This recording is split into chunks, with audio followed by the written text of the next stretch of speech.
For some kind of confidence in the disposition of the enemy must exist, even in the midst of war, as otherwise peace could not be concluded, and the hostilities would pass into a war of extermination, bellum internicinum. War, however, is only our wretched expedient of asserting a right by force, an expedient adopted in the state of nature, where no court of justice exists which could settle the matter in dispute.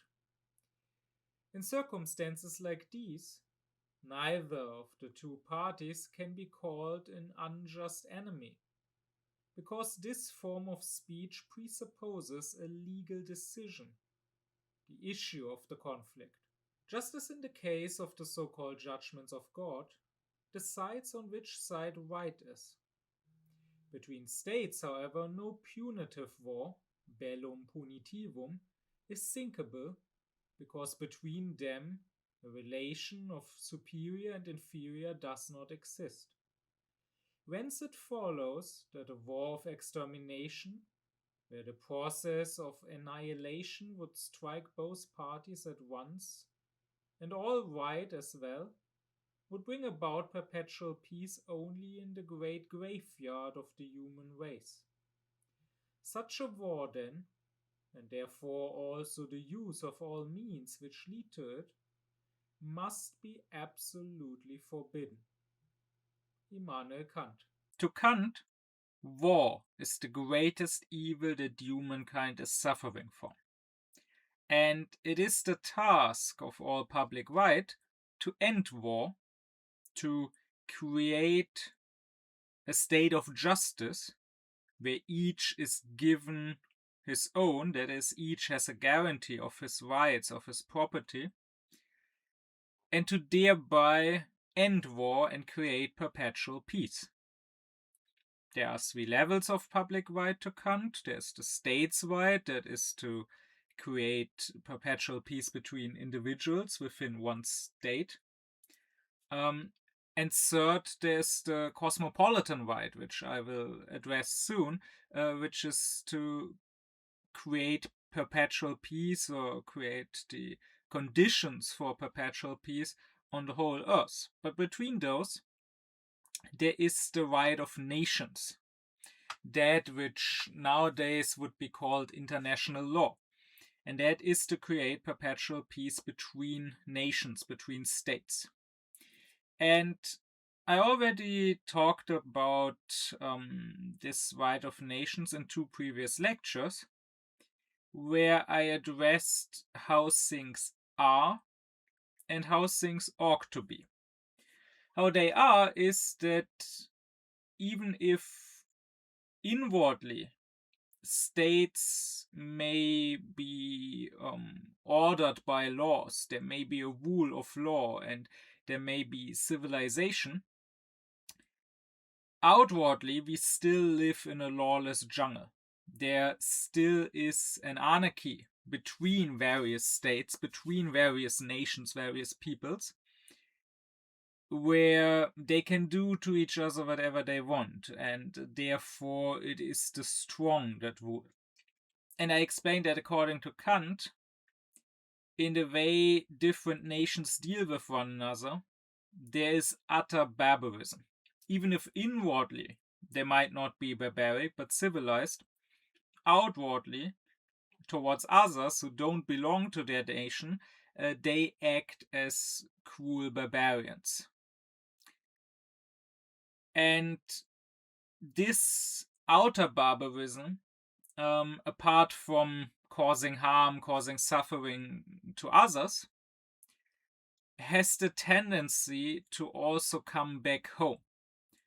If people are barbaric in the way they deal with other nations, if they commit crimes against humanity towards others, they don't just come home and are okay and are perfectly fine and civilized human beings, but rather the barbarism will come home and will destroy the society that committed it itself, which incidentally is precisely what Hannah Arendt would later on describe happened with totalitarianism.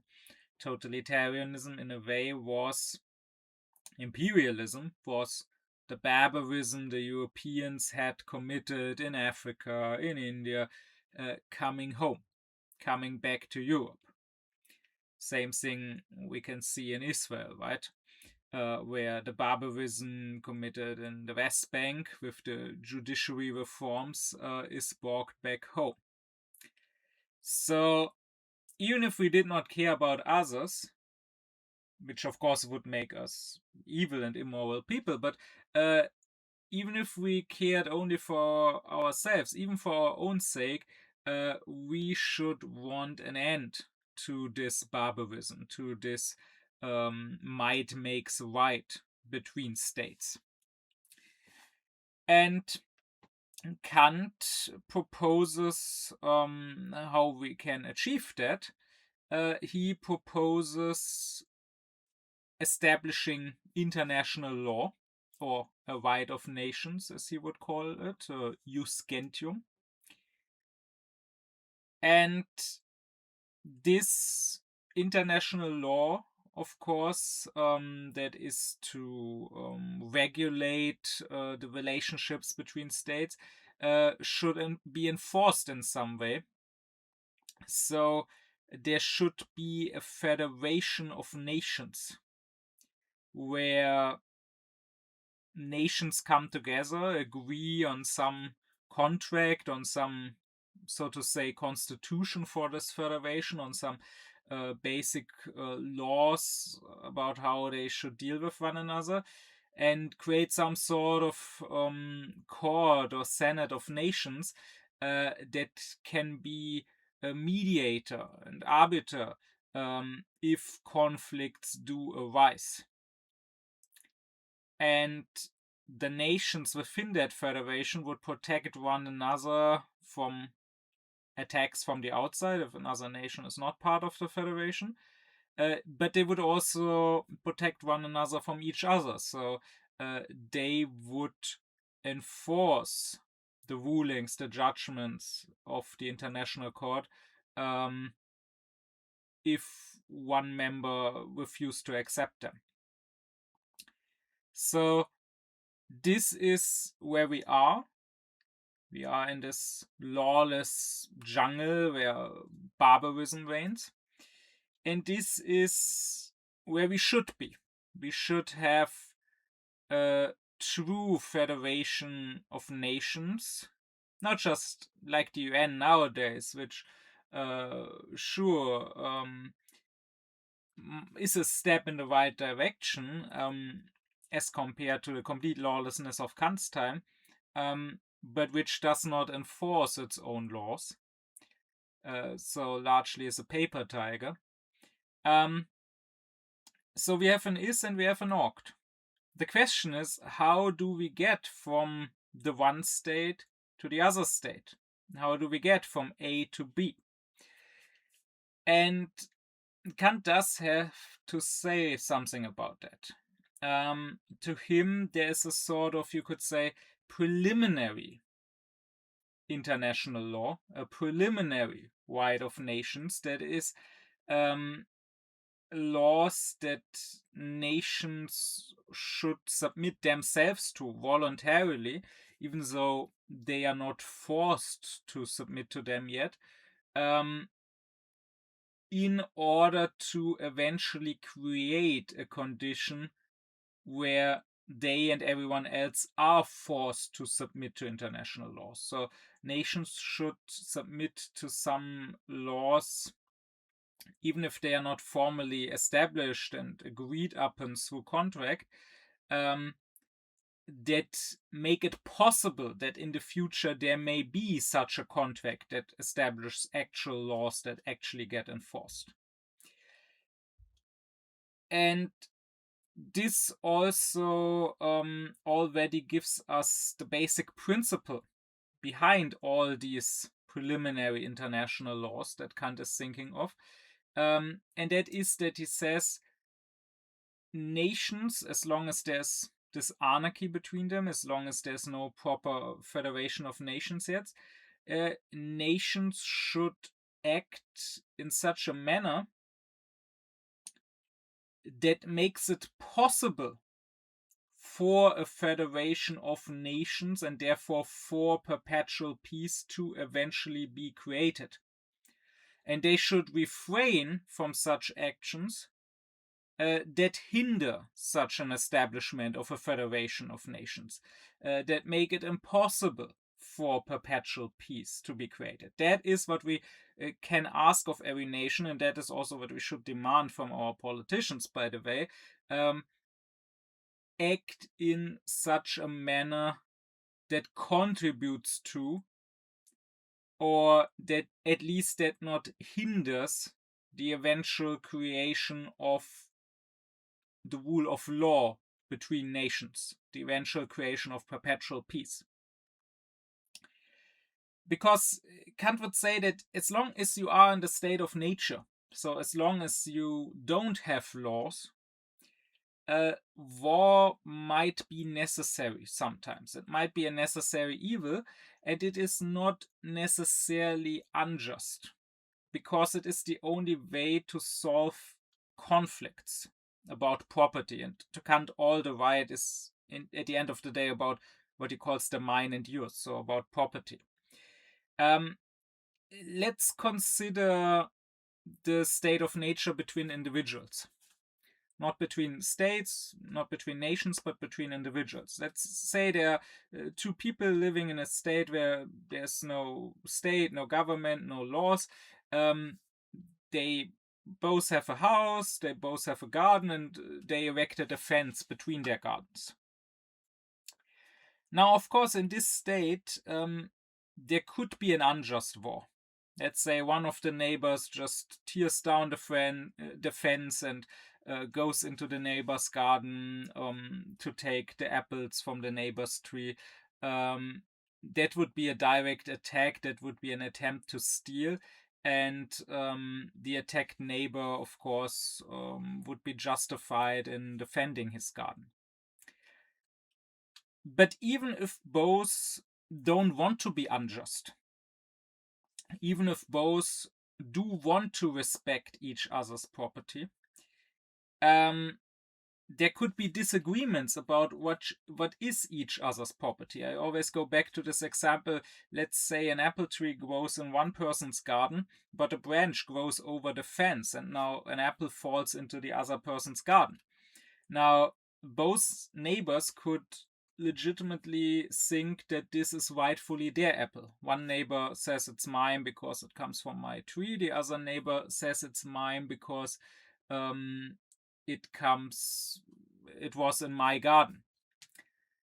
Or let's say one neighbor respects the boundaries, respects the fence, respects the other neighbor's property, but now the second neighbor dies, and now the son of the dead neighbor legitimately believes that since the garden, the house belonged to his father, it is now rightfully his, while the other neighbor legitimately believes, no, since the owner died, it is now free for the taking, and the first person who takes it can rightfully occupy it. In such situations, you cannot say that one side is simply unjust, is simply a thief and trying to take what belongs to the other person, but rather there is a legitimate disagreement about property.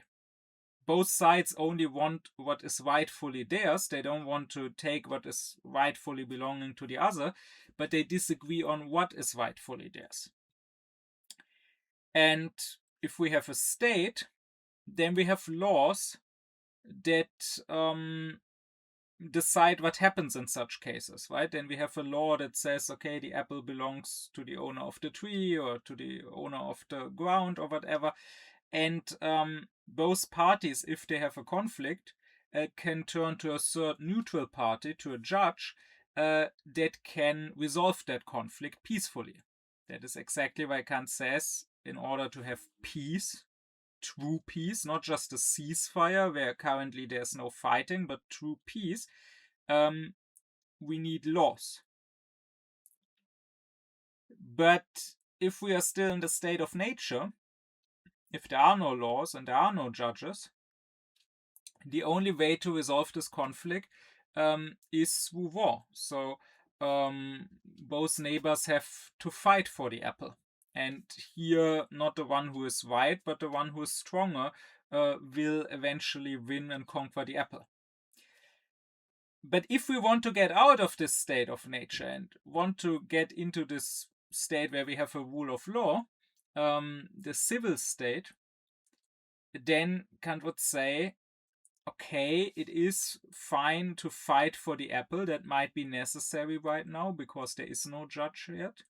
But we should fight in such a manner that still makes it possible that eventually both of us will agree to form a contract that forms a state. Both of us will submit to the same law. And what is true between individuals is also true between states. There can be legitimate conflicts. Of course, there can also be illegitimate ones where one state just attacks another, just wants to take the land. But both states could legitimately disagree on what is theirs. Let's say they're separated by an ocean, but there's an island right in the middle, and both lay claim to that island or whatever.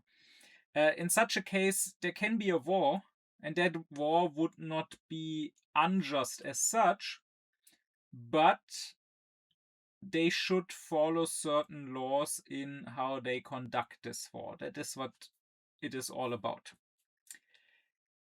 And here Kant gets more specific. He talks about a number of laws or a number of rules that states should follow in how they deal with one another, and particularly how they fight wars with one another. And he splits those into two groups because he says there are some laws that states could and therefore also should submit to immediately. This should not be postponed. They should immediately change their conduct and follow these laws. And then there are other laws that Kant proposes, where he says states should aim for eventually following these laws, but reason allows for them to not do it immediately, to take some time to get there.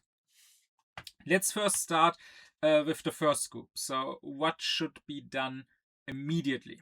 The first law Kant proposes is that if it happens that two states are at war, but then the war ends and they make a peace treaty, that really must be a peace treaty that ends the war properly, meaning that ends all the previous reason for war.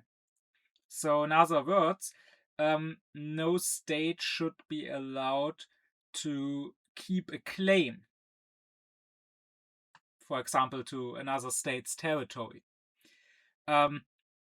Because often, of course, you may have one state surrendering, agreeing to a peace treaty because right now it's too weak to keep the war going and to reach its war aims. But that state still keeping its claim, right, to the other state, and that inevitably will mean that a new war will break out as soon as the now weaker state thinks that now it is strong enough to realize that claim, right? So, for example, you had the 100 Years' War between France and England for the crown of France. And even though eventually the English lost and the English kings lost their French territories and were pushed out of France, for centuries, they still kept the title of King of France. and thereby, at least formally, kept the claim to the French throne, which of course is a permanent threat, which of course is the promise to France if you ever should be weakened, if we ever find ourselves in a position where we think we are strong enough to attack and conquer you, then we will, because we have the claim that this throne, this country is rightfully ours. Same if you think of the world wars. There is, I think, an argument to be made for the case that there haven't been 2 world wars. There has just been 1 world war with a pause of some years in between. I mean, the aforementioned 100 Years' War also wasn't 100 years of constant fighting. It was rather a succession of several wars that were related to one another, that were somewhat about the same thing, but there were pauses between those wars. And the same with the world wars. You could say that in a way it was 1 world war, and that the Second World War was a direct continuation of the First World War. I mean, Germany had lost in the First World War, and Germany surrendered in the First World War, but the Germans kept a grudge. They may have given up territories like Alsace-Lorraine, which was given to France, but they didn't say, okay, we lost, and that's that, and okay, now this forever is France's territory and not ours anymore because we lost it. But rather what they said is basically, okay, we will not keep fighting for this territory because we are too weak right now. For the time being, we accept that this is yours and not ours, but we still think that by rights, justly, it should be ours, which implies that if in the future we find ourselves strong enough, we will attack you and try to take it back. And indeed, the whole foreign policy of Germany, and not just of Hitler, but even before, of the democratic Weimar Republic, was about revisionism and about getting back lost territories. Indeed, there's a much greater continuation between the Weimar Republics and Hitler's foreign policy than many people are aware of. The means that Hitler might have turned to might have been more extreme. He eventually used war, while the Weimar Republic may have tried to use diplomacy for the time being. But the goals were not necessarily so different, nor was the attitude. Especially this looking down on the East, on the Slavic people, not really considering Poland a true legitimate state, like the democratic foreign minister of the Weimar Republic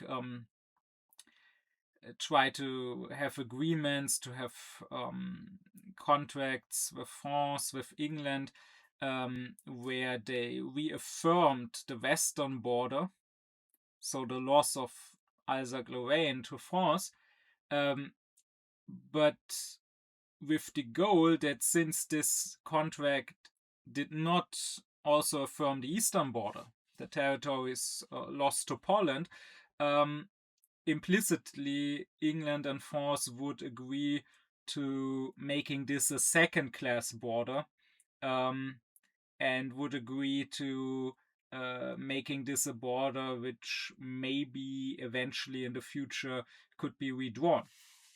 So there was this grudge, this resentment, and always this possibility of new war, right? And the same is, of course, a problem we have nowadays.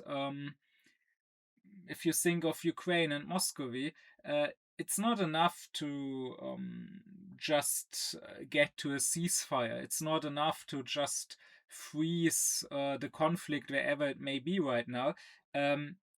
As long as both sides still say, still lay claim to the same territory, there is always the possibility of conflict. The conflict may not break out for a long time. I mean, if you think of another loser of the First World War, Hungary, right?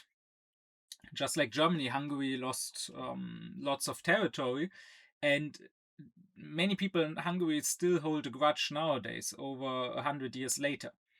And all the right-wing politicians like Orban talked about this for years and years. They all say, oh, we should get these territories back that we lost to Romania, for example, or to Ukraine. Like, they even went so far as to say, oh, why not let Putin have the east of Ukraine, and then in the west we can take our territories back after over 100 years. And surely Hungary will not act on these revisionist sentiments for now. Not while they are within the EU and while the EU is functioning.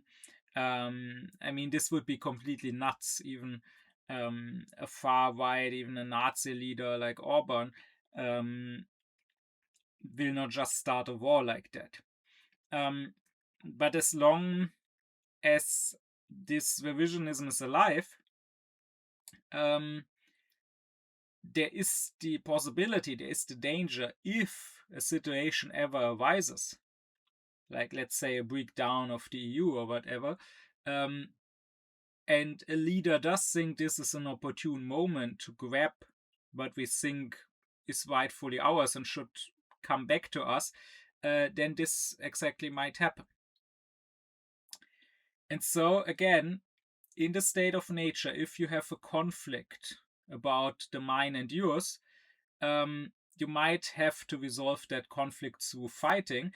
But once the fighting is over and you agree that it is over, you should also bury this specific conflict. I mean, think back to the two neighbors. Okay, they can fight over the apple, but if my neighbor wins and takes the apple with him into his house, and if I am on the ground and I'm saying, because I'm beaten, okay, I give up, then I should also relent and say, okay, the apple is yours. I should not just say, okay, I give up for now because you're stronger, but I still think this apple should be mine. And maybe tomorrow when you are not home, I will break in to steal the apple again. That just will breed endless conflict. And again, you must understand that the goal for this law and for all the laws that Kant proposes is always, okay, right now we are in a state of nature, right now there is lawlessness and we have to fight wars when conflicts arise. There is no other way to resolve it. But the future goal should be having a rule of law, having a federation of nations, and so we should fight out our conflicts now in a way that makes such a future still possible and does not prevent or hinder it. The second law Kant wants to see followed immediately is that no state should involve itself in the inner matters of another state. And the inner matters of another state can never be a reason for war.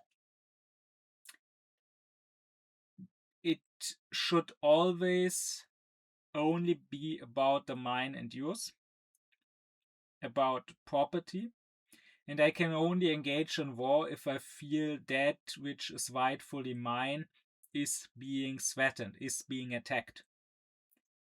But what happens inside another state has nothing to do with whatever may or may not be rightfully mine, and therefore it's not my business. So we cannot come and declare war, attack another state, to liberate another people from tyranny. Maybe they indeed suffer from tyranny, but if we allow for this as a justification for war, then wars will never end. Then we can always claim that another people must be liberated. And we should consider when Kant is saying this. And too often people ignore such a thing. Too often people ignore that even philosophy has a context. It's not soaked up in a vacuum. And Kant is talking about these matters of perpetual peace, especially towards the end of his life in the 1790s. So this is after the French Revolution already happened, and during the time of the wars of the European monarchies against the revolutionary force. And of course, they justified their wars, saying the revolution was illegitimate and the revolution overthrew the rightful rulers, the royal house of Bourbon, and they were only coming to help the rightful rulers, or maybe to end the tyranny of the revolutionary despotic government, and to re-establish the rightful king. And Kant, a great supporter who was very enthusiastic about the French Revolution, is essentially defending them. He is saying, okay, maybe the revolution as such may have been illegitimate. And what Kant actually did say about revolutions in general, and the French Revolution in particular, I discussed in its own lecture on the matter of revolution. But okay, let's say the revolution was illegitimate, but that's an internal matter. That's something the French people have to deal with. It is their own question how they want to be ruled and how they want to be governed. And others cannot just get involved here. But this principle, of course, is not just relevant for Kant's days, it is also very much relevant for our days, right? Because here too, all too often we find that wars are justified by alleged, or by all means, let them be even true, misdeeds of the government of the attacked country. So Putin says the Ukrainian government is oppressing or attacking or even genociding ethnic Moscovians in Ukraine. Okay, that may or may not be true, but that is their problem, not your problem. We cannot just attack a country on the claim that it is mistreating its minorities. And Putin himself, that's the point, he cannot want for this to become a general principle in international law. Because if it was, well, his own country is not only made up of Moscovians. There are quite a lot of other ethnic groups there, like the Chechenians, who might have a thing or two to say about how they are being oppressed, who maybe would like to leave this federation and have a state of their own. And what would he say if, let's say, Ukraine or NATO or the EU or whoever attacked him, claiming to be defending and liberating such ethnic minorities? Or likewise the USA, right? Which keeps saying that they are liberating people, that they are bombing people into freedom, right? They did this in Afghanistan. They did this in Iraq. Now they decided to do it with Iran. And here too, they cannot reasonably want for this to really be a principle in international relations. Because, okay, they can say we need a regime change in Iran. The Mullah regime in Iran is oppressing the people there, is oppressing women there, is oppressing minorities like the Kurdish people.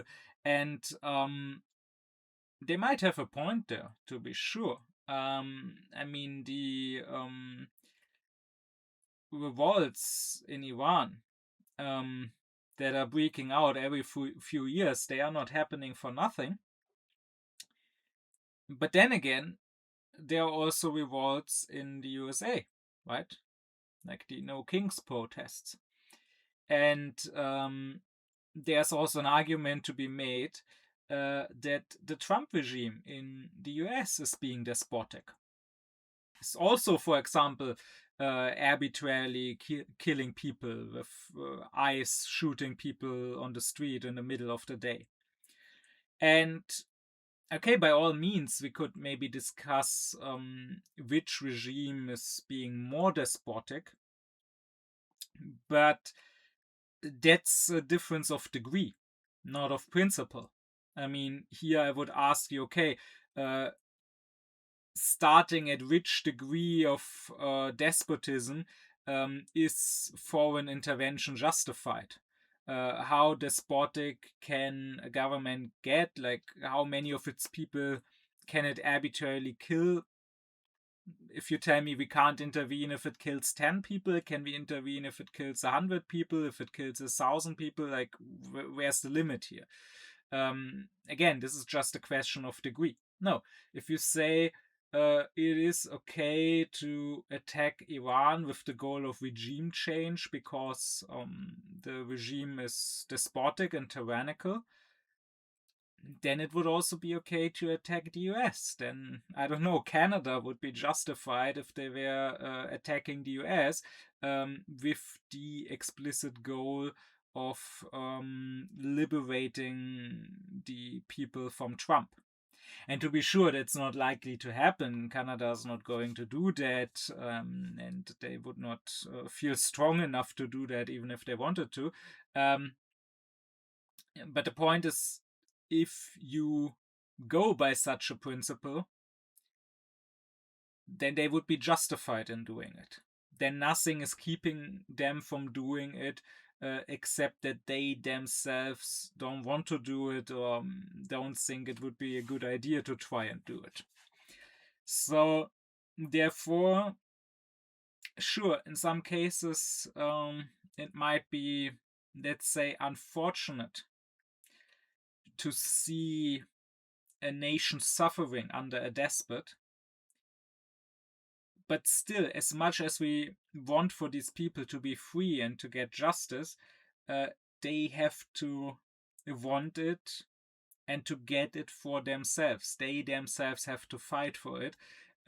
We cannot just make that decision for them and just declare war on that regime, claiming to be liberators.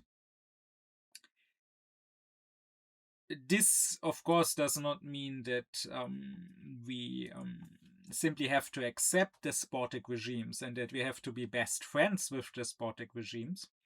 I mean, we could totally refuse to work together with them. We could sanction them. We could say, okay, as long as you have the blood of your own people on your hands, we don't want to trade with you. Right? Like, no one is forcing us to have positive relations with them. And that might actually indirectly contribute to the fall of a regime, right? If we were to properly sanction it. But to actively attack it and declare war, even though that regime only did harm to its own people and did not attack our country and our property, that is not okay and that must stop immediately, Kant would say. And this is not limited just to direct military interventions in other countries. But of course, also this goes for more indirect interventions, right? Trying to influence other countries, trying to manipulate the population, to manipulate the elections there, right? Like what Putin has been doing for years. I mean, he is not just at war with Ukraine, but with the whole West. It's very much an open secret how much his troll armies manipulate people on Facebook, on Twitter, and so on. How much they contributed to the success of Brexit or to the election of Trump, to the rise of far-right Nazi parties all over Europe. And this, of course, is also something that if your goal was to eventually get to perpetual peace, if your goal was to eventually have a global rule of law, to have laws that others, but also you yourself, submit to eventually, you would not do. This you would only do if your goal is to weaken and to crush your enemies, not to eventually find a mode of living together with them in good neighborhood and harmony. What Kant explicitly excludes from this principle is civil wars. In a civil war, it is okay to intervene, and this must not be considered intervening in the internal matters of another state. Because if you have a civil war, then essentially, for the philosophy of right, this means that this other state as such stopped to exist. It now broke up into several states that are at war with each other. And here, just like any time that two other states might be at war with each other, it is okay for you to ally yourself with one of those states against the third one. So in a civil war, we can take sides and we can support one side in winning the civil war and conquering the other sides. But as long as there's no civil war, including a revolution, right, where there's no civil war, but just the old rulers overthrown and the new rulers established, we must not intervene. We may claim that our cause is just, that we are intervening in the name of freedom and justice, but it can by definition not be just to get involved in another state and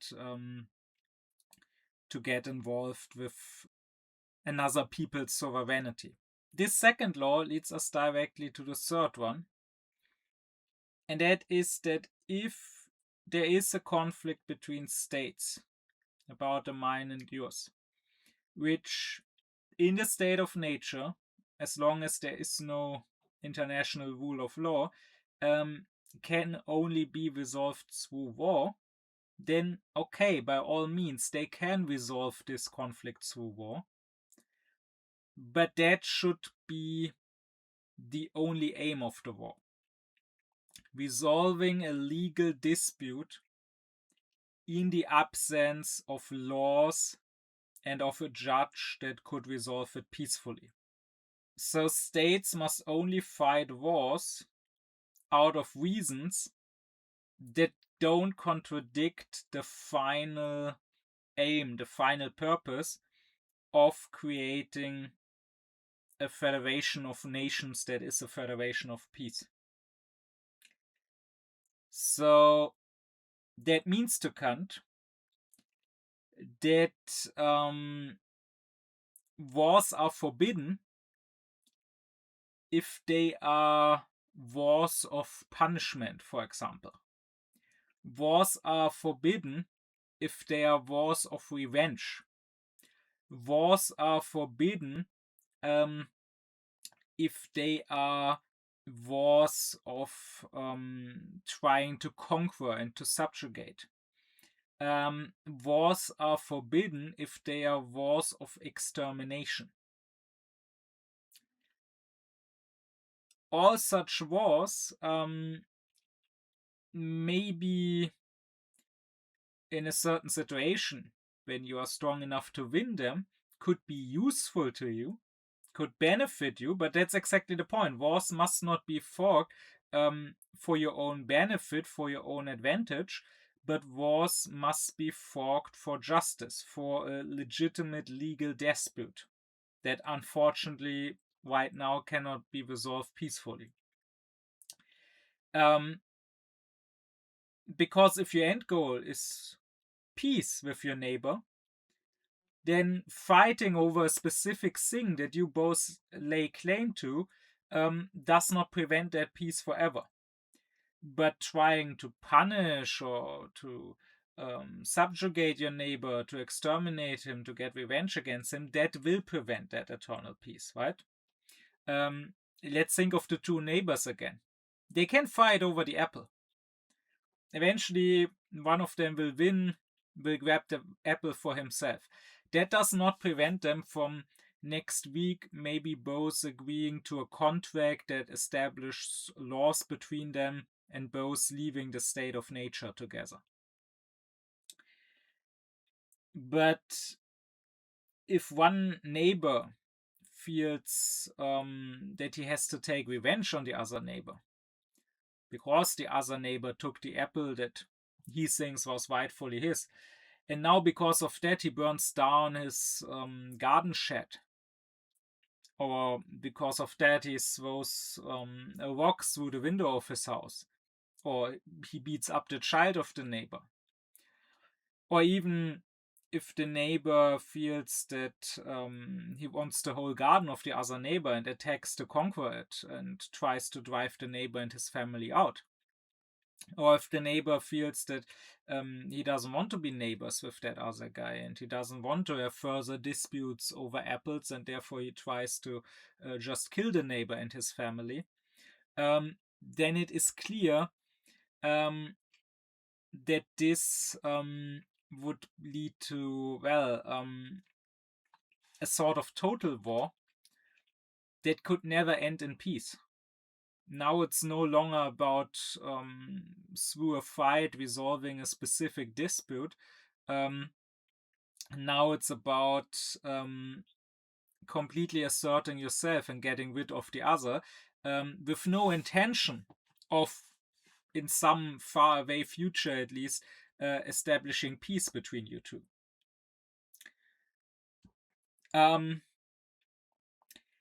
This rules out certain sorts of wars and also certain acts. For example, this rules out, Kant says, forcing reparations until the party that loses a war. Because that would be a punishment. And that would imply that the loser was not just weaker, but also that his cause was an unjust cause, right? If the apple from your tree falls into the neighbor's garden and you fight over the apple because you both think it's yours, okay, that's one thing. One of you will win and will take the apple.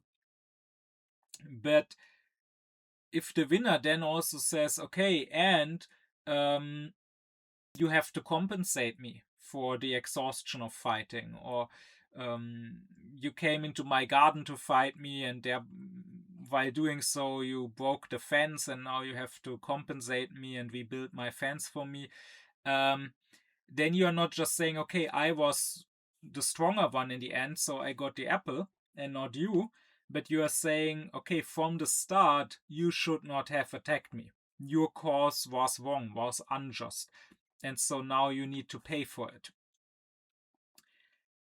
And that will not lead to eventual peace.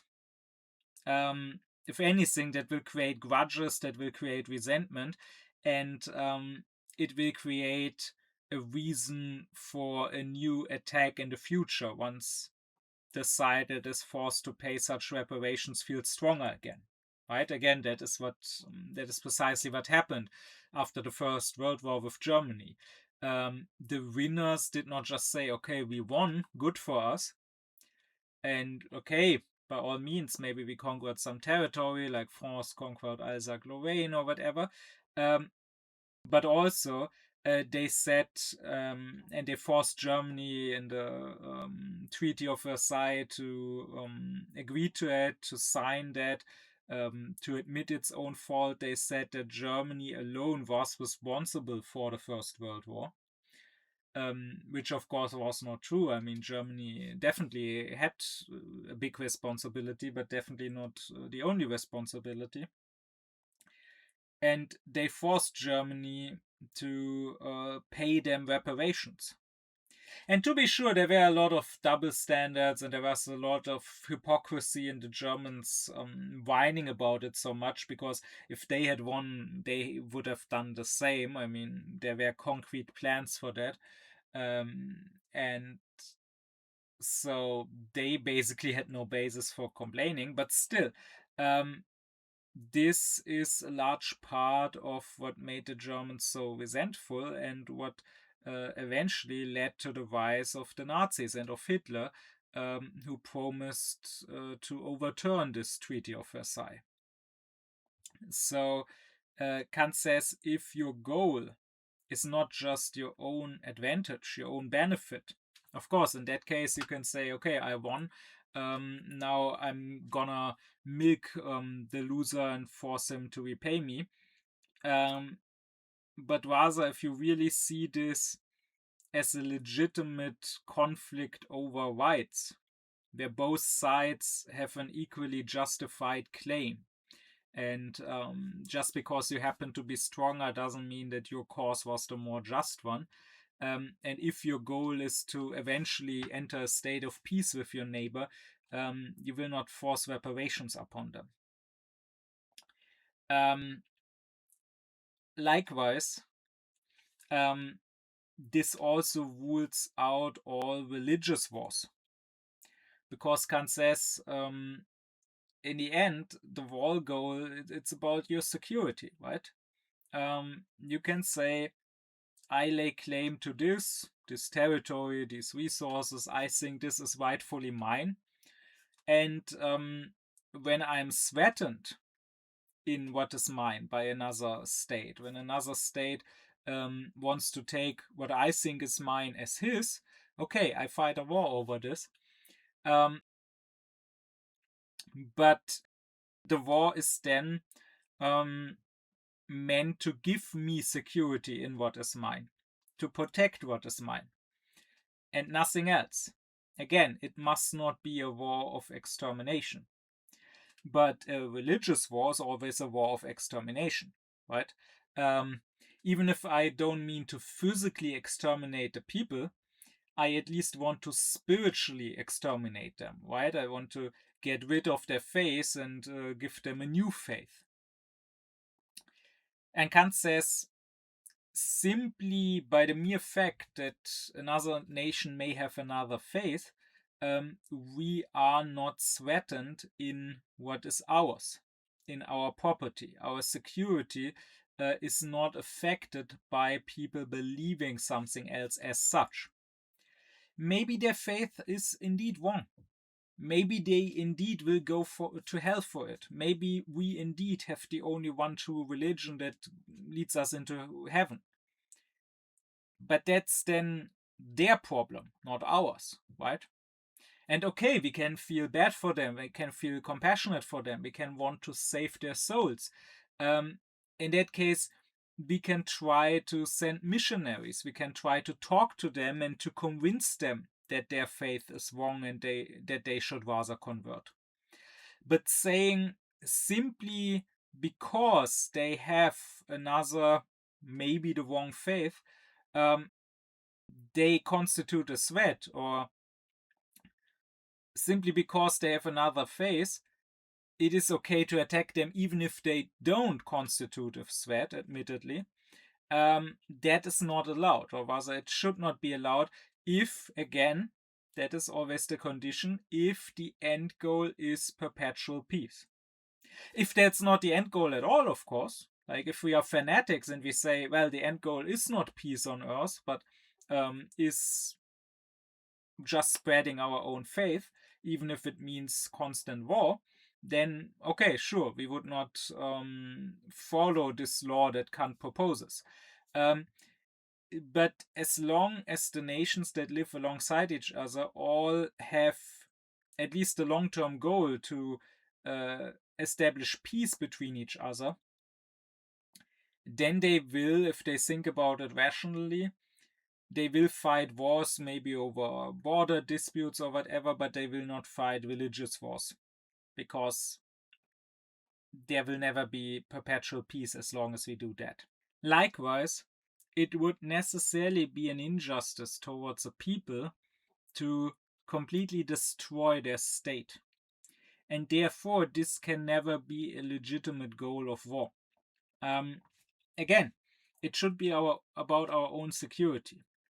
So it can be a goal to force a state to change its mode of government, to force a state to adopt another constitution that makes it less warlike. Consider World War II.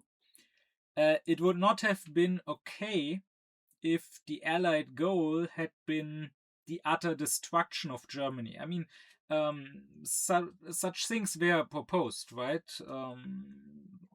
Since the Germans had just started another world war, people were saying, well, we can't live in peace with them, apparently, before they regain their strength once more and start a third world war. Rather destroy them altogether, turn Germany into a vassal, break it up into an agrarian state, deindustrialize it. That would, however, not have been a legitimate war goal. But the actual war goal of the Allies to topple Hitler's government and to force Germany to adopt another more democratic constitution, a constitution that prevented Germany from starting another war, that was a legitimate war goal.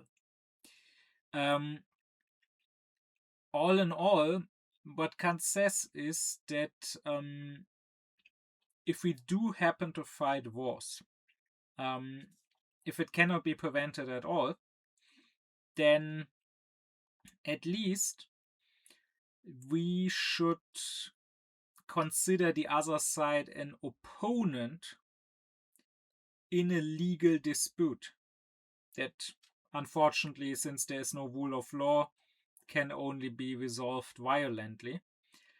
So we should consider the other side an opponent that we are trying to defeat.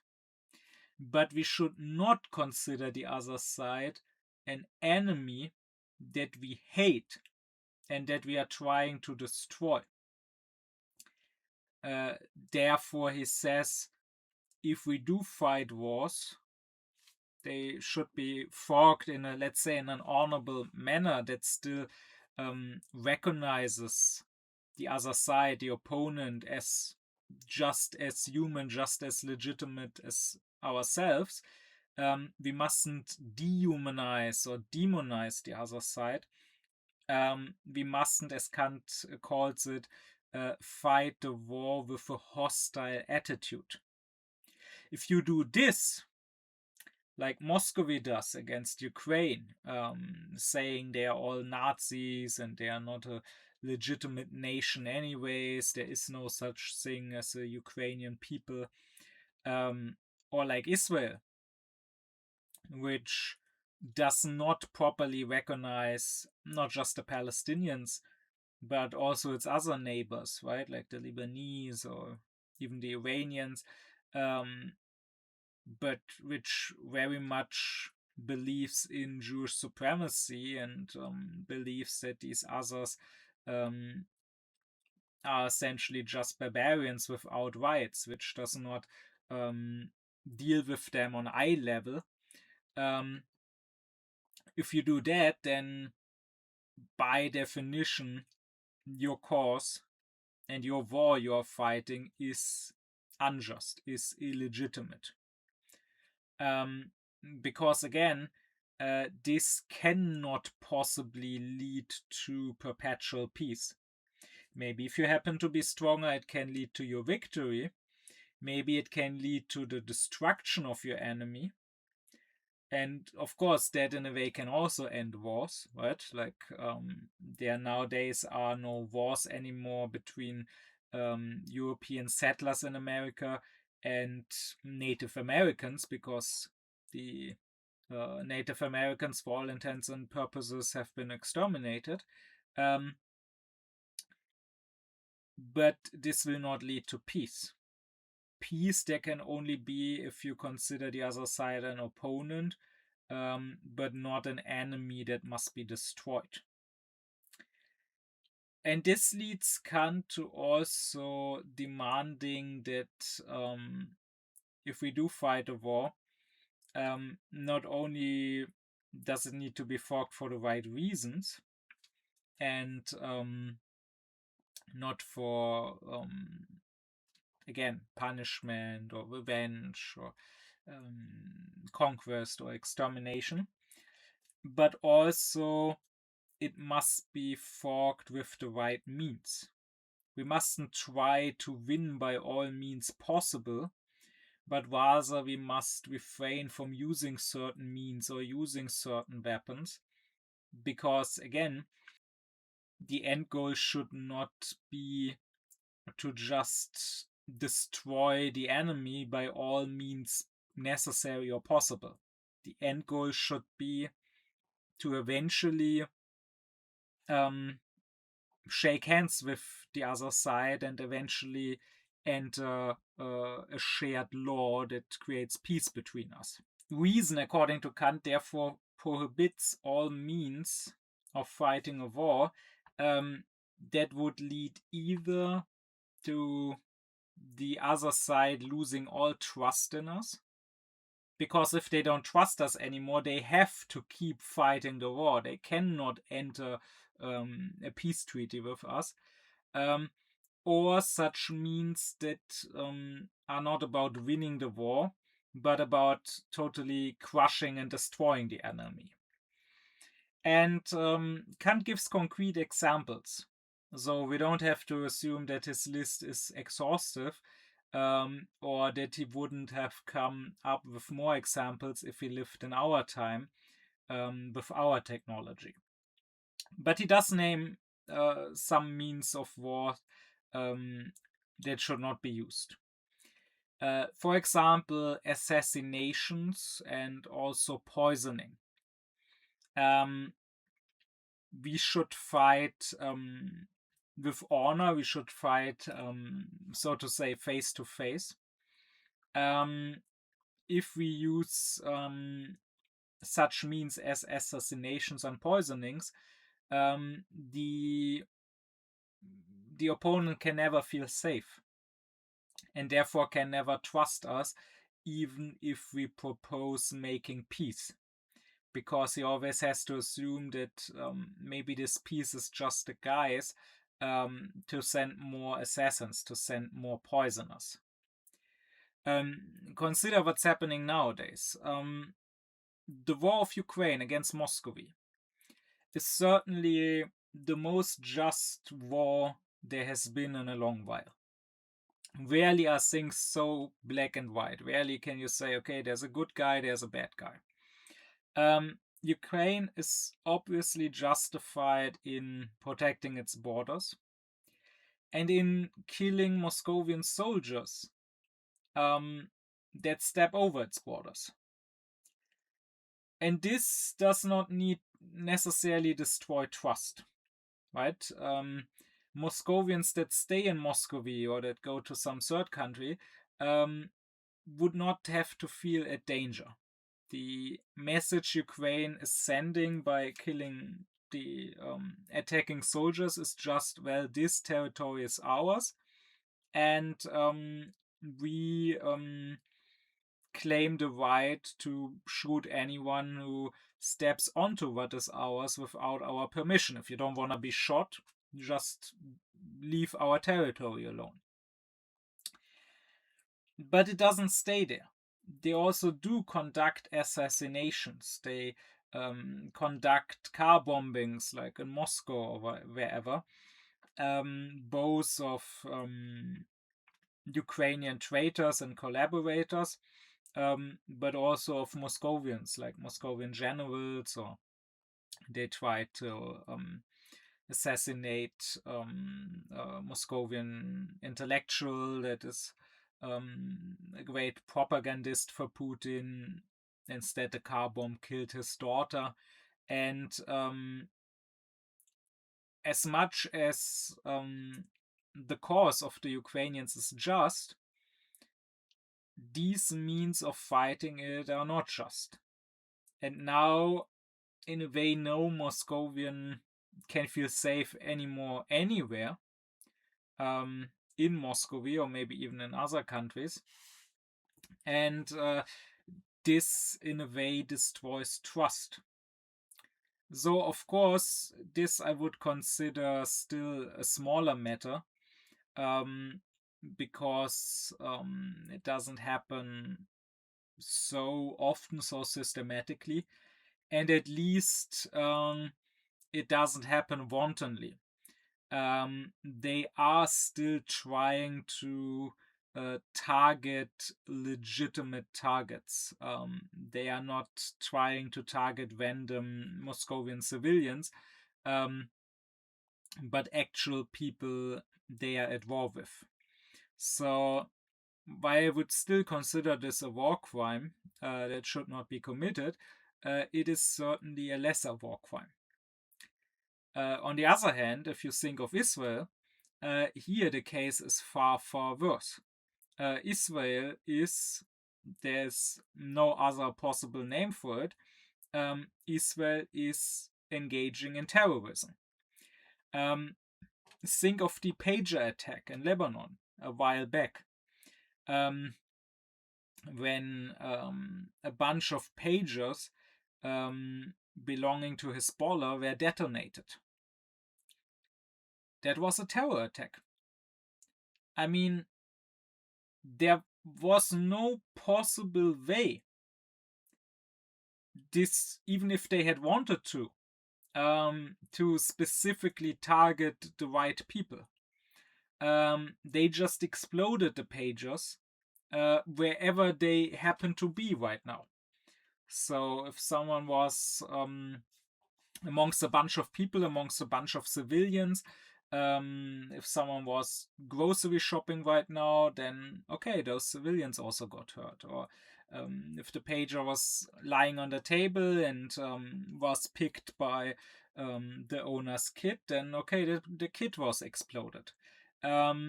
Indeed, several innocent people were killed. Many more were harmed. Often seriously harmed, maimed, disfigured, when the pager blasted away their hand, or when the pager exploded in their face. And civilians were hit. Members of Hezbollah were hit that were not combatants.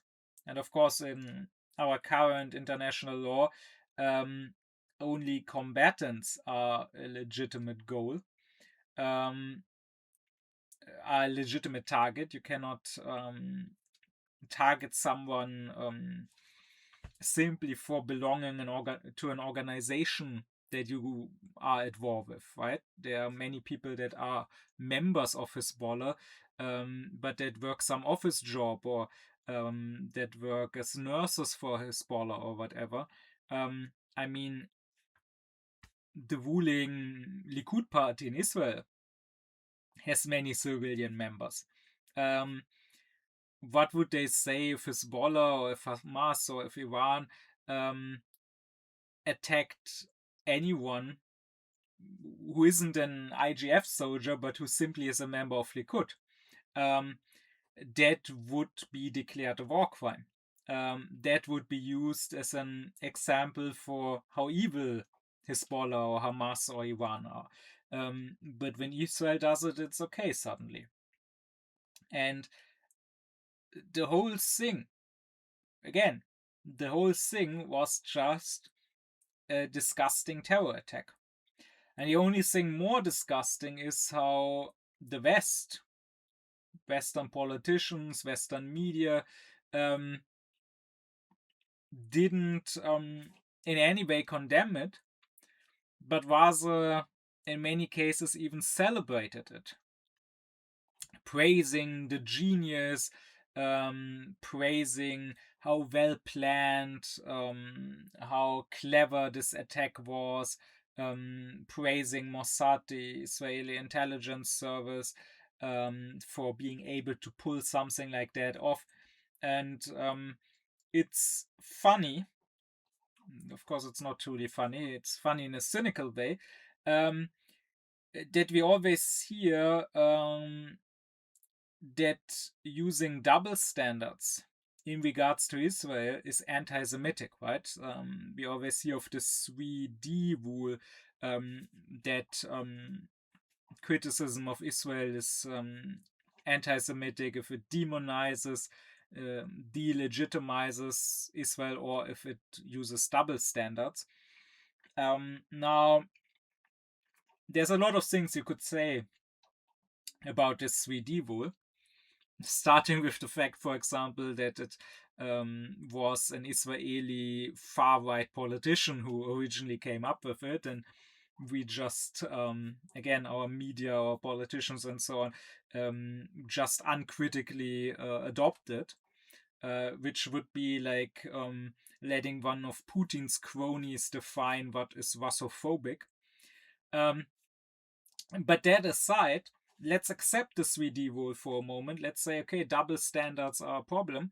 The funny thing is, there are double standards all the time when it comes to Israel, but they are in Israel's favor. Israel is allowed to do things that its enemies are not allowed to do. I mean, imagine just for a second if Hamas or if Hezbollah had somehow planted bombs in the pagers or the smartphones or whatever of Likud members or IGF soldiers or whatever, and just detonated them, harming and killing 3,000 people or so on. It would be condemned all throughout the Western world as a terrible, despicable, disgusting, cowardly terror attack. There would not be a single article praising how clever, ingenious, and well thought out this operation had been. It would not have been called an operation. It would have been called a terror attack. And that is what it is. Now, maybe it was clever if we are only thinking of how to defeat your opponent, how to defeat your enemy. It certainly did deal a blow to Hezbollah. So if that's the only goal, then sure, it was clever. But if the goal was to eventually, after the dust has settled, after the war is over, enter a state of peace, then it's not clever at all, because why would anyone in Hezbollah or in Lebanon amongst the civilian population or in the whole region, why would any of Israel's neighbors ever trust such a state again? And so therefore, this one terrorist attack alone, and I don't get tired of calling it that, it is a terrorist attack, and the IGF is a terrorist organization. I mean, it literally was built from terrorist organizations, right? We always hear when states now recognize Palestine, that would be rewarding Hamas. You cannot reward a terrorist organization with a state. That's literally what we did. We rewarded terrorist organizations like Irgun, like Lehi, like the Haganah, with giving them the State of Israel, and they then formed into the IGF. It was a terror attack. The IGF is a terrorist organization, and by this one attack alone, Israel very clearly showed that it does not intend to ever make peace with its neighbors. That it does not want to be a normal state amongst other states living in a peaceful neighborhood. It wants to dominate, and it wants to destroy, and it wants submission, not good neighborhood. And no one can possibly deny that. People can say, okay, yeah, and that's a good goal. The Arabs should submit to Israel because they are subhumans, and the Jews are God's chosen people, and yada yada. That's what they can say. But they cannot possibly say and expect to still be taken seriously that Israel is conducting itself like a nation that, okay, regretfully has to fight wars right now, regretfully has to defend itself right now, but that truly and honestly sees its neighbors as equals on eye level and truly and honestly wants to eventually have peace with them. No, then you would not use such means even in war. What should also be forbidden, according to Kant, is killing enemy soldiers once they have surrendered. And again, you just have to ask yourself, what is our actual end goal here? Not a short-term goal, but the end goal. If the end goal is revenge, if the end goal is completely crushing the enemy, if the end goal is making sure the enemy can never possibly fight you again, then okay, killing soldiers that have surrendered might make sense. But if the end goal is eventual peace, if you are saying, okay, now there's a conflict, we both lay claim to the same territory, so we are fighting over it, and of course we want to win that fight and win that territory and secure it, but eventually we want a peace treaty and we want to live as good neighbors under equal laws, then you will be fine once the enemy soldiers have surrendered, right? You will not punish them now or kill them to make them incapable of ever fighting you again. So therefore, Kant would probably have agreed and applauded it that under current international law, it is only okay to fight actual combatants while they are combatants. So not only can civilians not be a target, even soldiers don't become targets automatically simply by virtue of being soldiers. If they surrender, or if currently they are simply not in service, if currently they are home with their families, they are not legitimate targets, right? Killing non-combatants is terrorism. And of course, again, just think of Israel and you will see that there's a massive double standard right now. Because that's, of course, what Israel is doing. And even openly. I mean, they lie about many things, but this is something they don't even bother lying about. Because they know just how far their impunity goes. They will openly say, yeah, we targeted this house or we targeted this hospital because there was some Hamas guy in there. They will not claim that there was a Hamas guy in there that was currently shooting rockets at us. They will say, yeah, sure, he was currently, I don't know, sleeping and hiding there with his family, but simply by belonging to Hamas, they will claim he's a legitimate target. And I mean, they even use AI for this, right? They have their AI systems like Lavender, like Where's Daddy, the cynically named such AI, that will try to calculate whether someone may belong to Hamas based on the people he knows or is related to, based on the phone calls he makes and so on. And that will try to calculate whether someone might be home right now. That's what this Where's Daddy AI is for, right? They specifically wait for people to come home, to be home with their families, and then they shoot a rocket at them. And again, if Hamas did that, like if Hamas was, let's say, shooting a rocket at a hospital because there are wounded IGF soldiers there that are currently not in combat, and killed not only the soldiers but also civilians that are currently being treated in that hospital. Or if Hamas employed an AI to calculate whether maybe some some IGF soldier or some Israeli general or whoever was home with his family, to then target that home, then we would never hear the end of it. Anyone who dared criticizing Israel would always be told to first condemn this conduct of Hamas. It would forever be taken as an example of what a wild terrorist organization Hamas is, and how peace with Hamas is not possible, rather Hamas must be destroyed. Yeah, well, okay. But if that is your opinion, then if you don't want to employ double standards, you must also conclude that peace with Israel, peace with the IGF is not possible. They must be destroyed. That would be the logical conclusion here.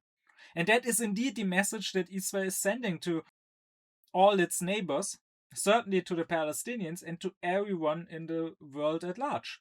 The message they are sending is, as long as we are here, there will not be peace. There will only be submission, and for all that don't submit, there will only be ethnic cleansing and genocide, but there will never be peace and equality and justice with us. That's the message they are sending. Some further tactics that should be forbidden, according to Kant, is getting people from the other side to commit treason, or bribing people from the other side. Likewise, creating counterfeit currency of the other side. Breaking your own word, breaking your own promises that you made. Espionage of the other side, right? So not fighting openly, but paying people, bribing people to spy for you on the other side. Employing snipers.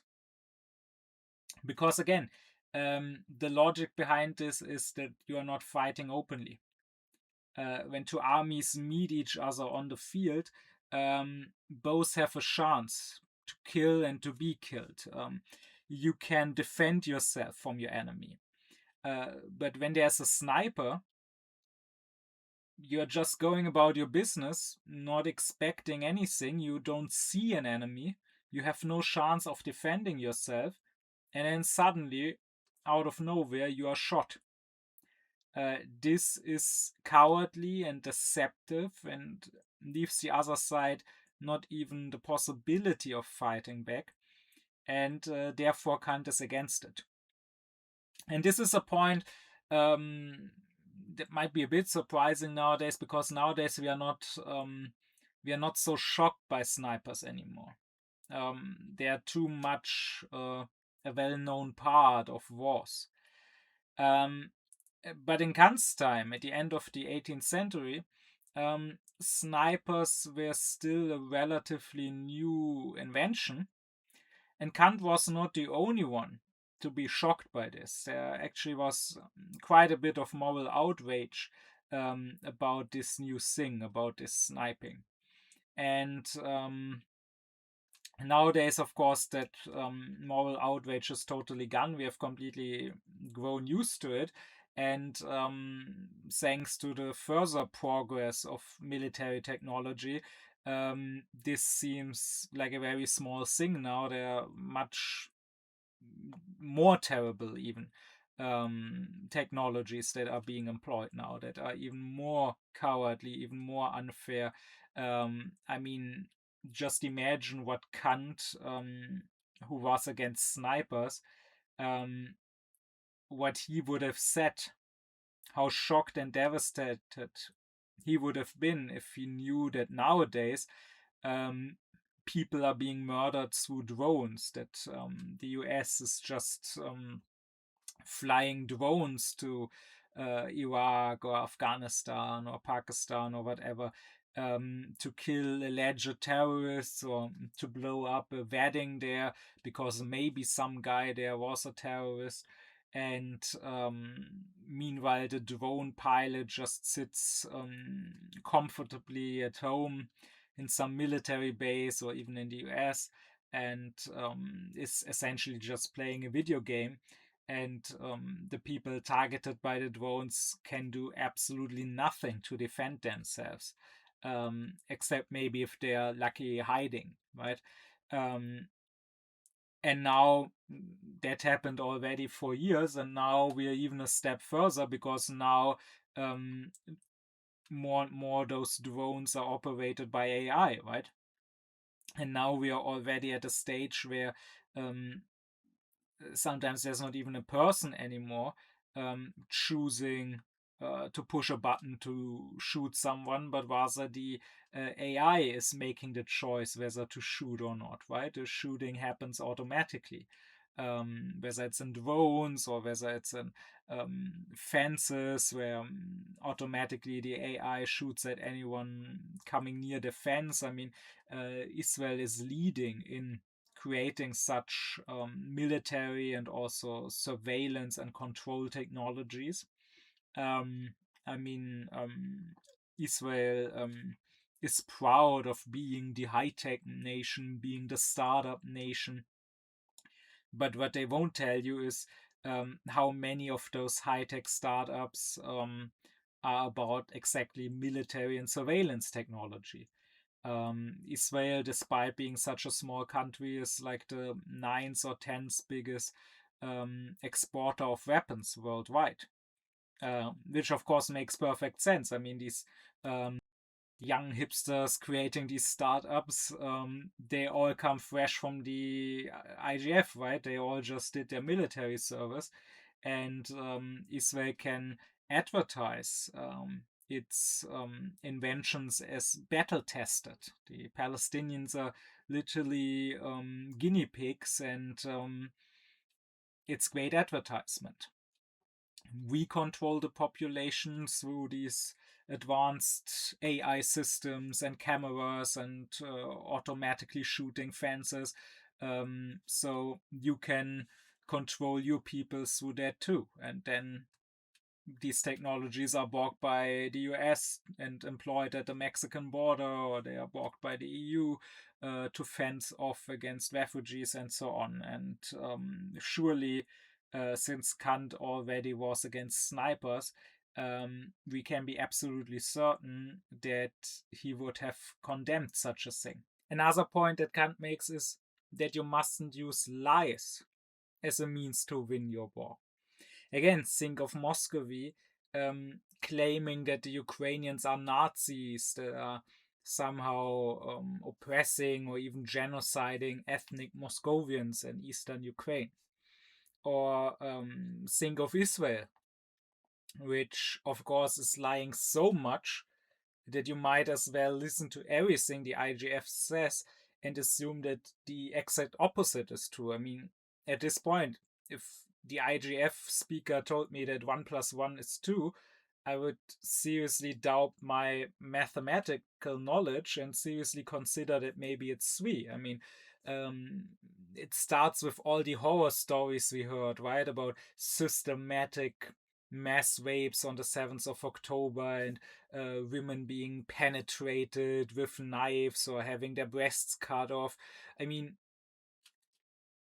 those Israelis, they're probably thinking about the stuff that is happening in their own prisons, that they are doing to the Palestinians they take hostage. And yes, those are hostages.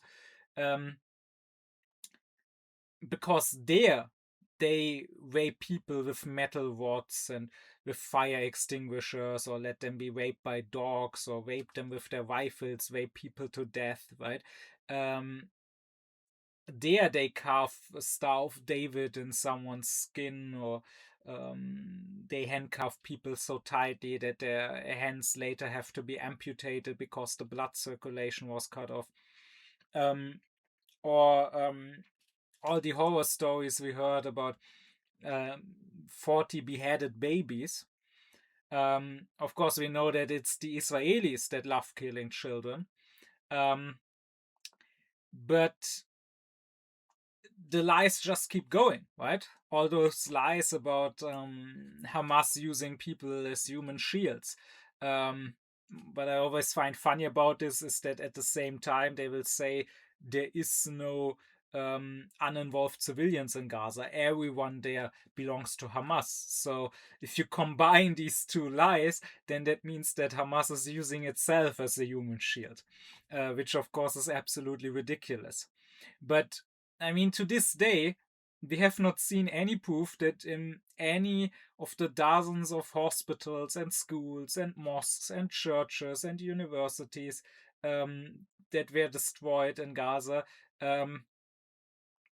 there was a Hamas headquarters beneath them. And with all of these lies, again, simply ask the question, what is the goal of the war?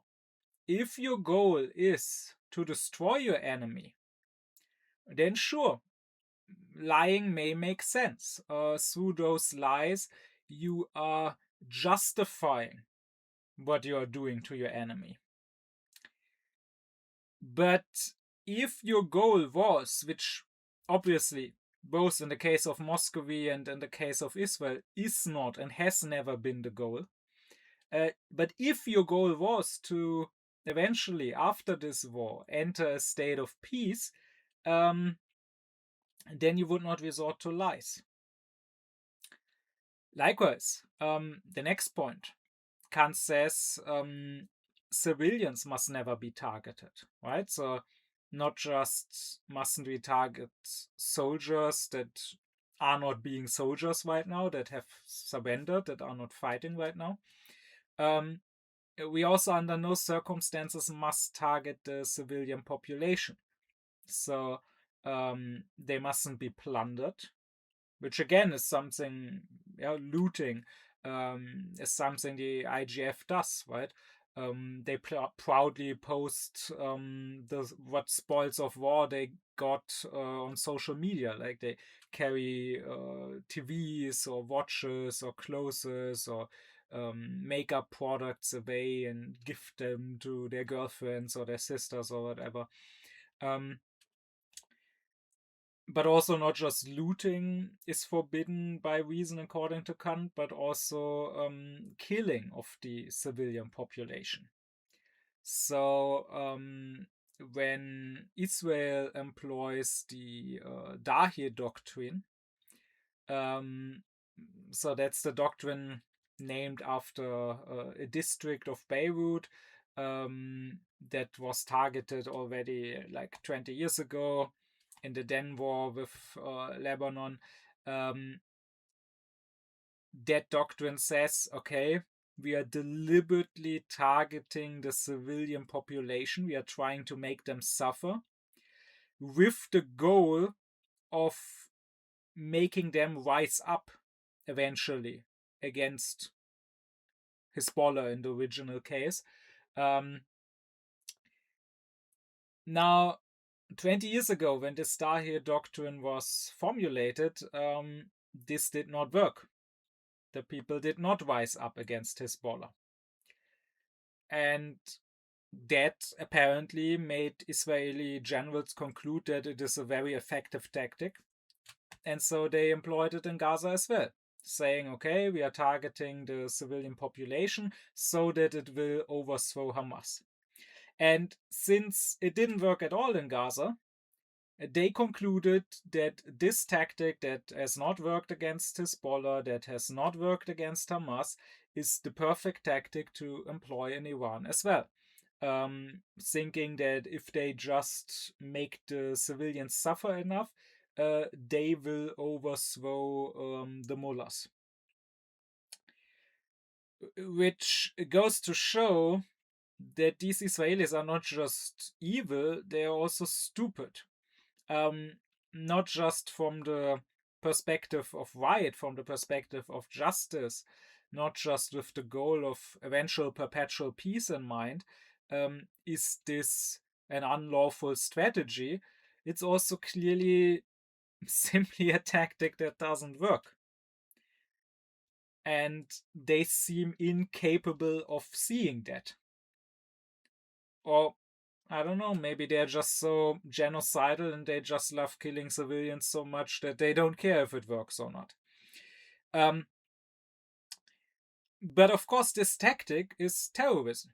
Again, this is not a matter of opinions. This is literally the definition of terrorism. Targeting civilians, killing civilians, making civilians suffer for some political goal, wanting to create terror. I mean, this is where the word comes from. So that maybe those civilians push their leaders, their politicians to change their politics. That is literally what terrorism is. So you cannot tell me that Israel is not a terrorist state when this is its military policy. And again, when Hamas does it, and I mean, yeah, Hamas has done this in the past, right? When they were still doing suicide bombings in Israel, this was their stated goal. They were saying, okay, we want the Israeli civilians to suffer, to be afraid, to feel that they have a price to pay for keeping Palestine occupied, so that they push their politicians to change and to make peace. This also didn't work. It never works. But then it was condemned and is still condemned as terrorism. When Israel does it, it's somehow okay. And again, just think back of my example of these two neighbors fighting over the apple.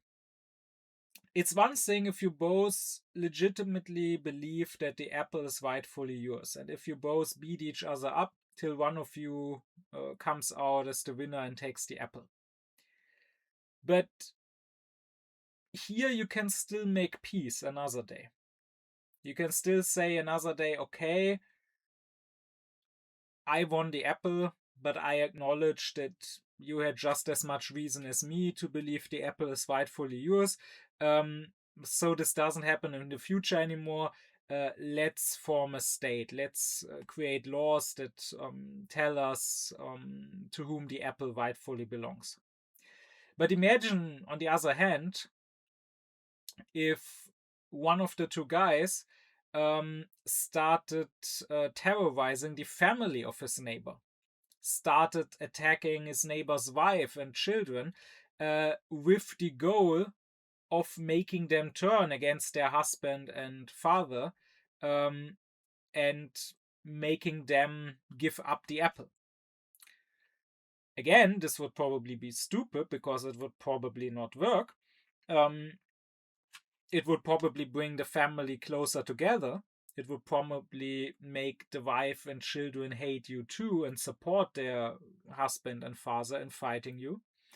But apart from it being a stupid tactic, it's clear that it is not a tactic anyone who just legitimately believed that the apple was rightfully his and just wanted the apple would use. It's not a tactic anyone would use that in some future would like to live in peace with his neighbor.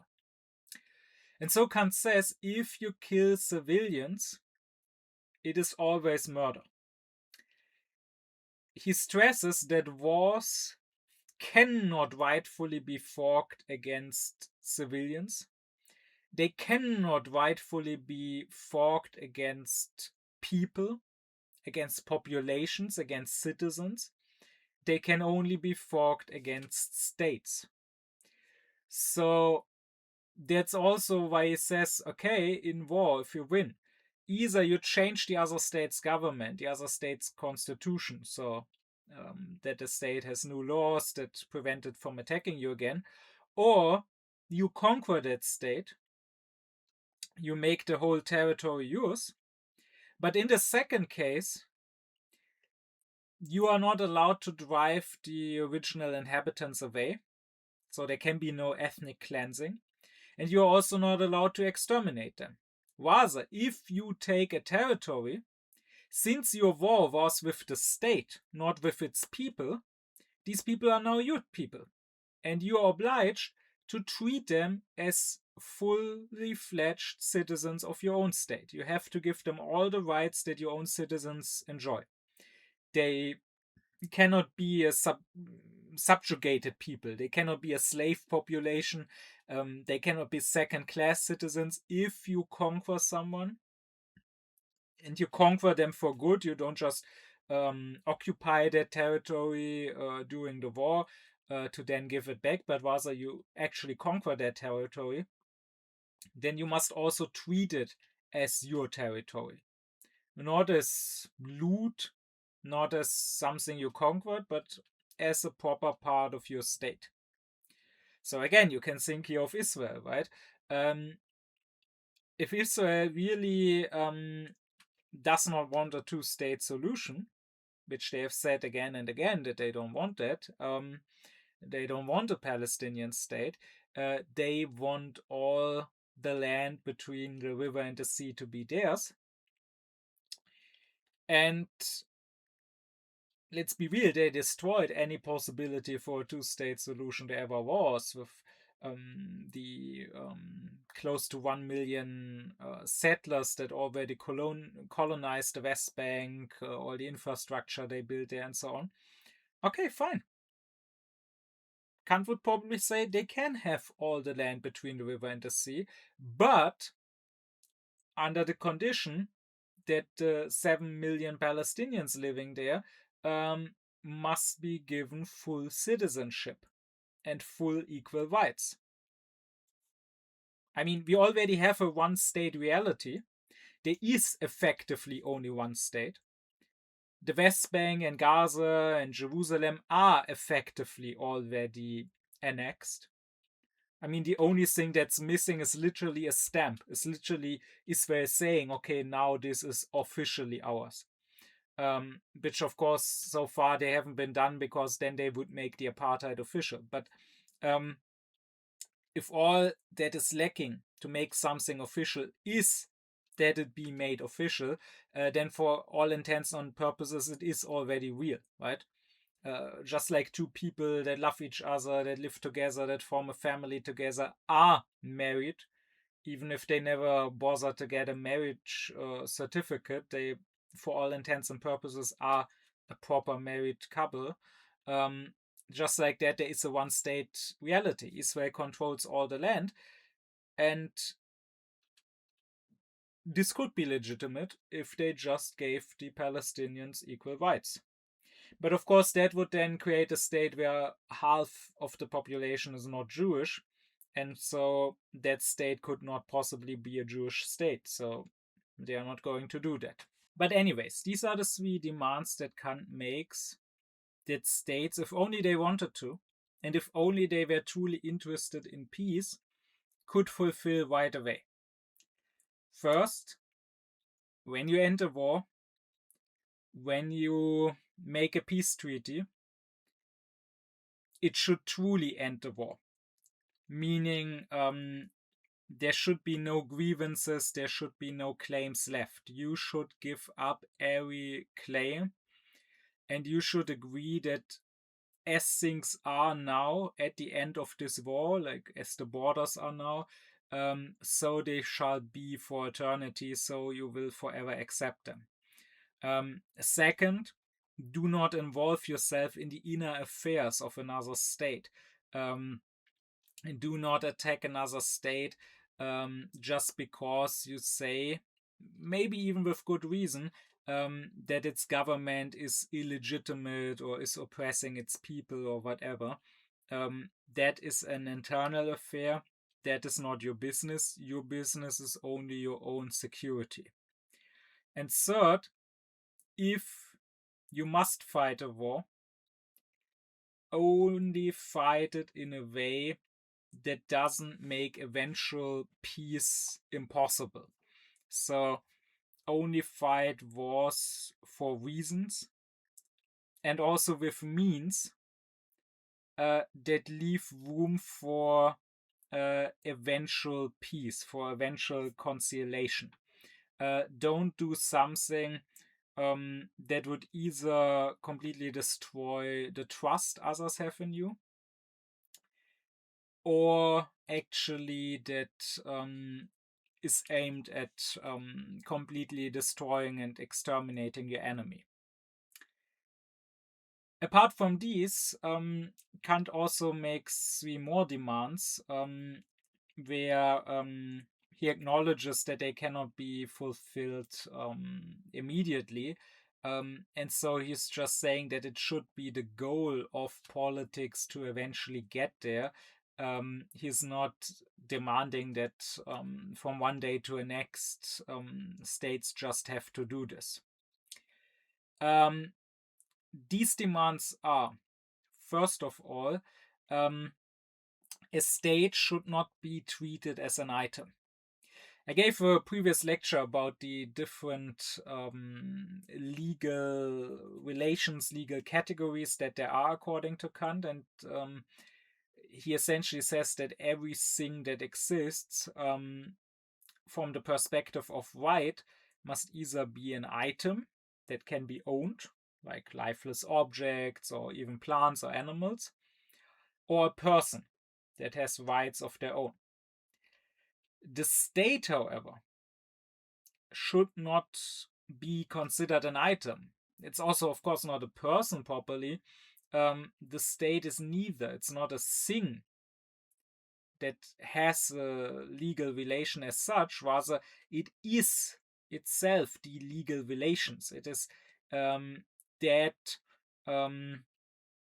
legal community, that legal commonwealth which enforces these legal relations. And this is important for Kant because if states were items, then that would mean that either the whole state or a part of the state, like part of the territory or also part of the population,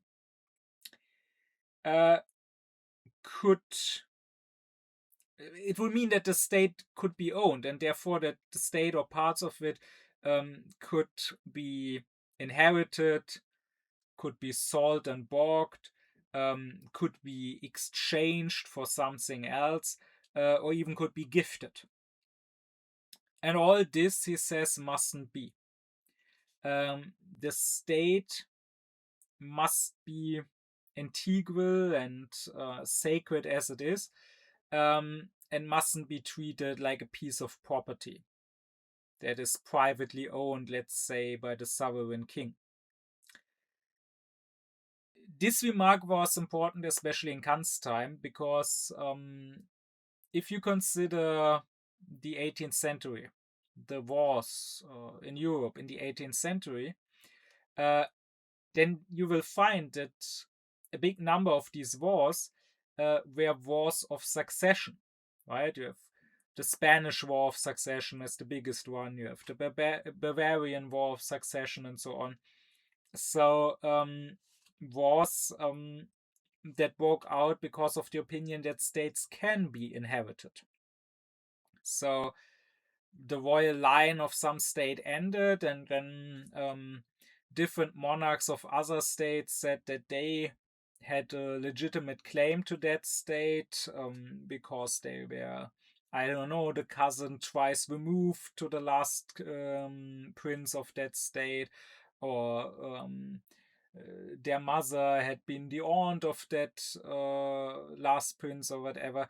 And then they would fight over that. So if we just ruled this out, that states are items that can be owned and therefore that can be inherited or sold, then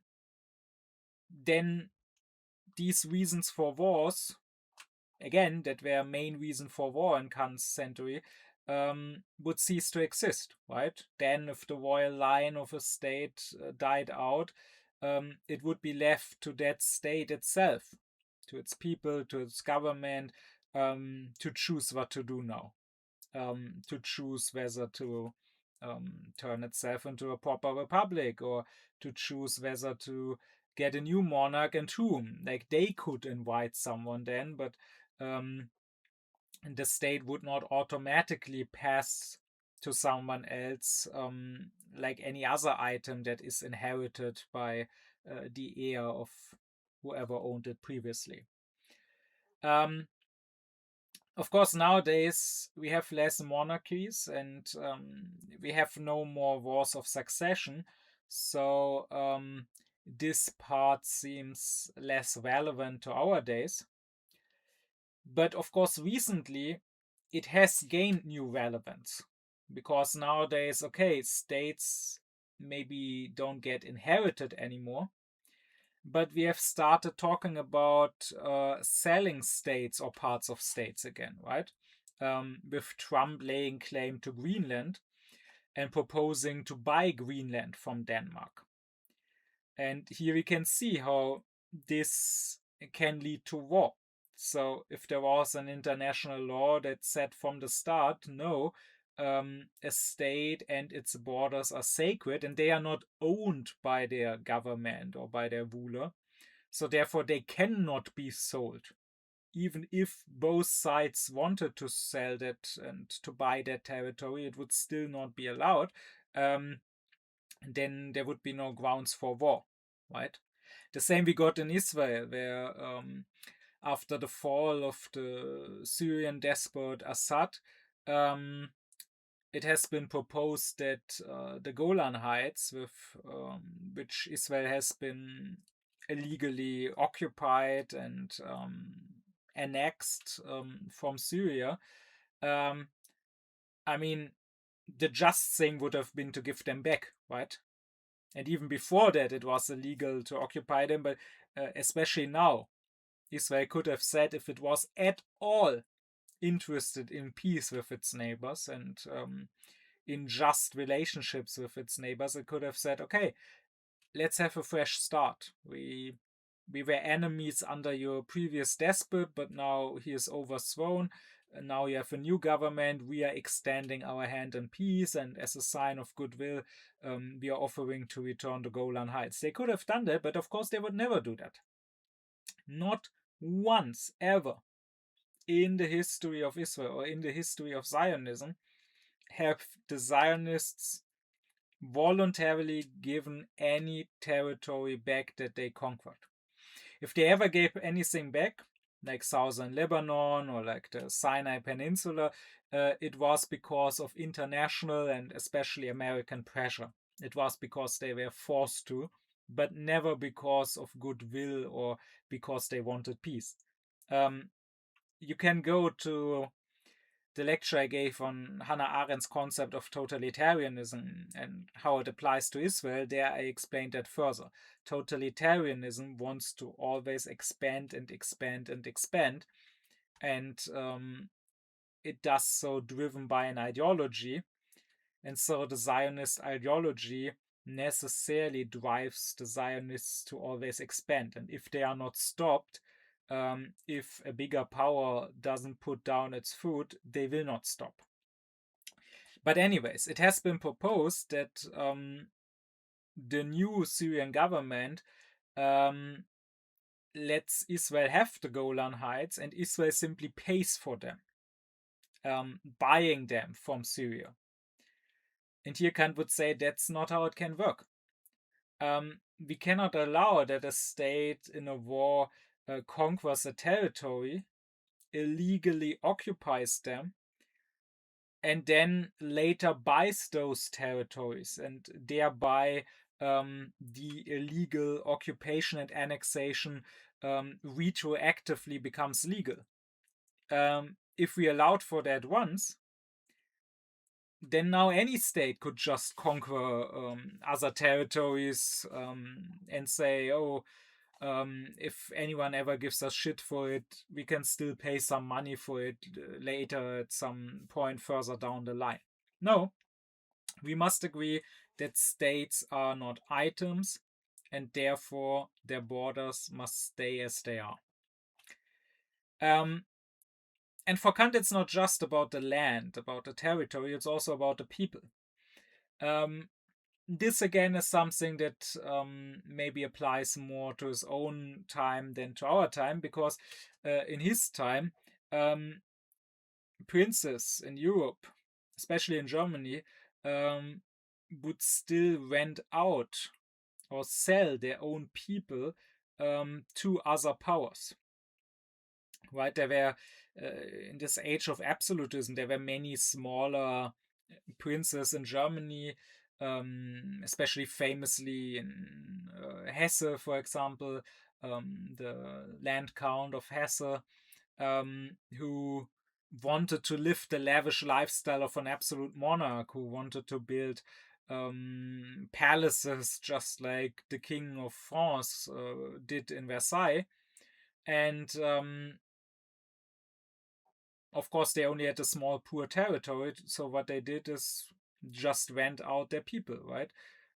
So Hesse sold many of its men to the British, who then employed them in America, fighting against the revolutionaries in the American War of Independence, which, of course, these German men had nothing to do with. This was not their war, but since their own prince had sold them, they were essentially slave soldiers, and they now had to fight and die in a war that wasn't theirs. And again, if it was an international law that states, including their population, are not items, cannot be sold or lent out, then maybe this war of independence could not have been fought at all. Then maybe, or other wars, because a power like Britain maybe would not have had enough soldiers of its own and would have to just let things go, right? And again, this is something that more recently has become more relevant again, because now we see similar things happening in Moscow, where North Korea sends its soldiers. Essentially, Moscow buys these soldiers, and these North Koreans that have nothing to do with Ukraine, that maybe didn't even hear of Ukraine before, or didn't even know where it is on the map, are sent to die in a war that isn't theirs. They're not fighting to defend their own country. They're fighting because their country's ruler treats them as his own private property that he can just sell or lend out. And again, if this wasn't possible, then maybe Putin would not even have enough soldiers to keep fighting forever. So if we made this a law that this cannot happen, this could prevent many wars. Likewise, the second law that Kant wants to see but acknowledges cannot just be established from one day to the next is that he says we should abolish standing armies. Being a soldier should not be a job. He wants countries, if they are attacked, to draft their own citizens, to draft everyone, and therefore have a essentially citizen army, citizen militia that then defends the state. But there should be no standing army. The standing army will always threaten war. If one state has a standing army, then the neighbors will feel threatened by it, right? And will think they also need a standing army to defend themselves. And then maybe, like happened in the Cold War, both states will continue to arm themselves to not fall behind the other state. And also, this of course will cost a lot of money, which may actually almost force the state to eventually engage in wars, right? So that it becomes a vicious cycle. To fight wars, we need a standing army, and to finance that army, we need to fight wars, right? Like, consider the Nazis. They had to fight World War II. You will always hear some people defending them, saying, okay, but in the first 6 years, Hitler actually did good politics. He improved the economy of Germany. He reduced joblessness and so on, which, yeah, is not completely wrong. But what is usually glossed over is that he took a lot of loans for that, and he went into a lot of debt for that, because he always had planned to eventually fight another war, and he always thought that he could pay back his debts through the loot that war would gain him. So if he had not, I mean, he didn't have to attack in that specific moment in 1939, of course. Maybe he could have waited a year or 2 or 3 longer. But if he had never went to war, the whole thing would have crashed down eventually, like a house of cards. So the standing armies make wars much more likely. And what I said last leads me to the third and the last thing that Kant proposes, which is that states should not make debts in regards to outer wars. Because that was still a relatively new thing, right? State debt. I mean, in antiquity or in the Middle Ages, you either had money or you didn't. You didn't just go into massive debt all the time. And this is a thing that started in modernity. And of course, this makes perpetual war possible, right? If a state that did not have the money to fight a war simply did not have the money, then it would, even if it wanted to fight a war, it would have to accept that it's not financially possible right now. But if states can always take loans for military purposes, if they can just go into more or less infinite debt to pay for their military expenses, then they can always fight wars. And again, at the same time, they will also have to always fight wars, because they will need to conquer and to loot in order to pay back their debts. Therefore, Kant says there should be no debts allowed for military means.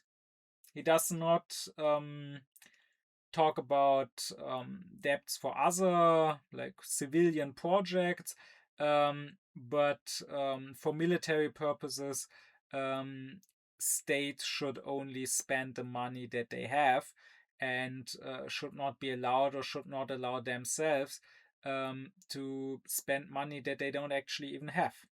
All of these demands immediately stop to declare peace, to have peace treaties, but still keep grievances, still keep claims that may lead to new wars, immediately stop interfering with internal affairs, overthrowing other governments that you think are illegitimate or oppressive, immediately stop all wars fought for reasons, and immediately stop all means of fighting wars that are about destroying an enemy and not just defeating an opponent in a legitimate fight to secure what you think is rightfully yours, as well as the demands to eventually, not immediately, but eventually stop treating states, their territory, their populations, as items that could be sold or inherited or exchanged or whatever. Eventually stop having standing armies, stop having people whose job it is to be soldiers, and also eventually stop making debts to pay for wars. Kant is not saying that even if all of these demands were met and if all states followed these 6 demands of reason, that we would already have world peace. Even with these demands met, there could still be wars, but there would be fewer wars and they would be less devastating. And so these demands in themselves, they don't yet create peace.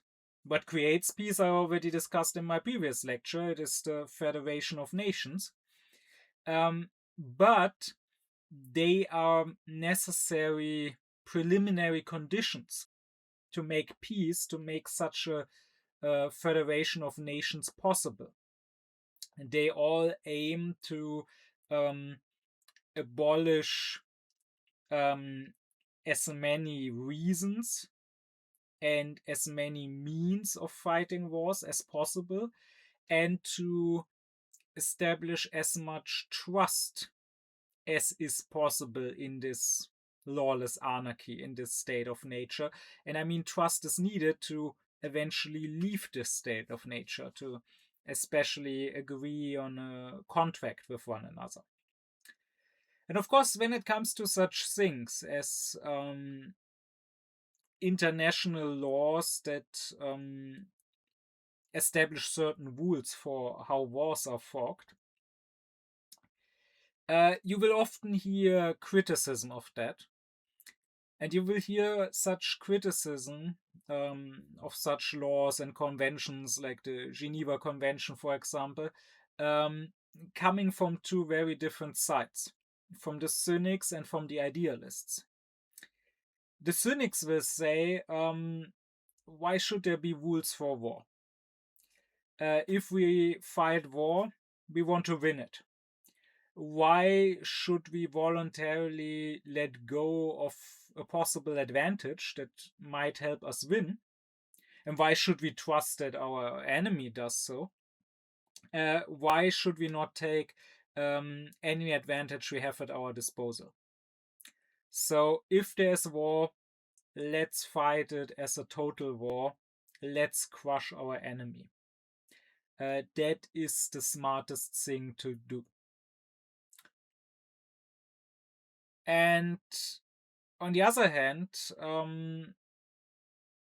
alongside these cynics that will say it's just naive to demand that wars be fought according to certain rules, you will have the disappointed idealists that will say, okay, sure, it would be nice if states would follow certain rules, would stick to certain contracts, but if they engage in wars, then apparently they don't do that.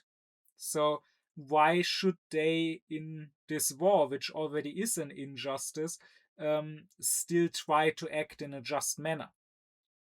Such disappointed idealists will maybe say that speaking of war crimes that should be forbidden, even in war, is absurd because war itself is a crime that should not happen. And I can understand such a position. I myself, when I was younger, when I was still in my teenage years, naively did think like that. Like those disappointed idealists, I would say, okay, why does the Geneva Convention forbid certain types of mines? if we do kill each other, what does it matter whether it happens with a mine or with a gun? Why don't we just forbid war altogether? And if we can't agree to forbid war, why would we agree to forbid certain weapons? But that's a bit superficial, and that's a bit naive. Both the cynic and this disappointed idealist make the mistake of being prisoners of the moment, which is a mistake that unaufklärt people always do. Because being unaufklärt means not thinking for yourself, being led by others, including by your own senses. So you will be led by the moment, because the moment, of course, is always what you perceive through your senses. Something that goes beyond the moment is something you can't sense, is something you can only think once you abstract from this moment. And so if you can't think, then you will be a prisoner of the moment. So both the cynic and the idealist focus only on the current war at hand. And here the one will say, well, we do have war, might as well use all the means we have for winning it. And the other will say, well, we do have war, it already is an injustice, so no point in trying to make it more just. But you should think a bit more long term. Kant says it is possible to commit an injustice that is not a material injustice, but a formal one. Meaning, maybe by committing a war crime or whatever, you are not doing an injustice to your specific enemy, who is the victim of your war crime, because maybe he would have done the same to you, but you are still committing an injustice altogether to humanity as such, and thereby also to yourself, because you are contributing to keeping up this state of perpetual war instead of contributing to a state of peace, right? That's an important point, because people will always justify their war crimes. But here you could always answer to, let's say, the Israelis, even if what you are doing is not an injustice to the Palestinians, even if they committed such an injustice towards you, even if the 7th of October and the fact that Hamas that committed it was elected by people in Gaza, or the fact that some people in Gaza celebrated it, even if that were to justify your war crimes towards the Palestinians, it's not just about you and the Palestinians. I mean, the whole world does not revolve around this tiny piece of land, where 14 million people out of 8 billion live. It's so much bigger than you. The question is, in what kind of world do we want all to live? Do we want to live in a lawless jungle forever, or do we want the rule of law to be established? And if we want the latter, just like among the individuals, this means we have to act justly even towards the criminal.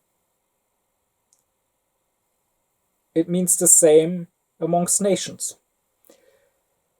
And so the point is, the cynics are right. If you only look at the current war, you might as well say, okay, there already is a war, we want to win it, we might as well use every advantage we have.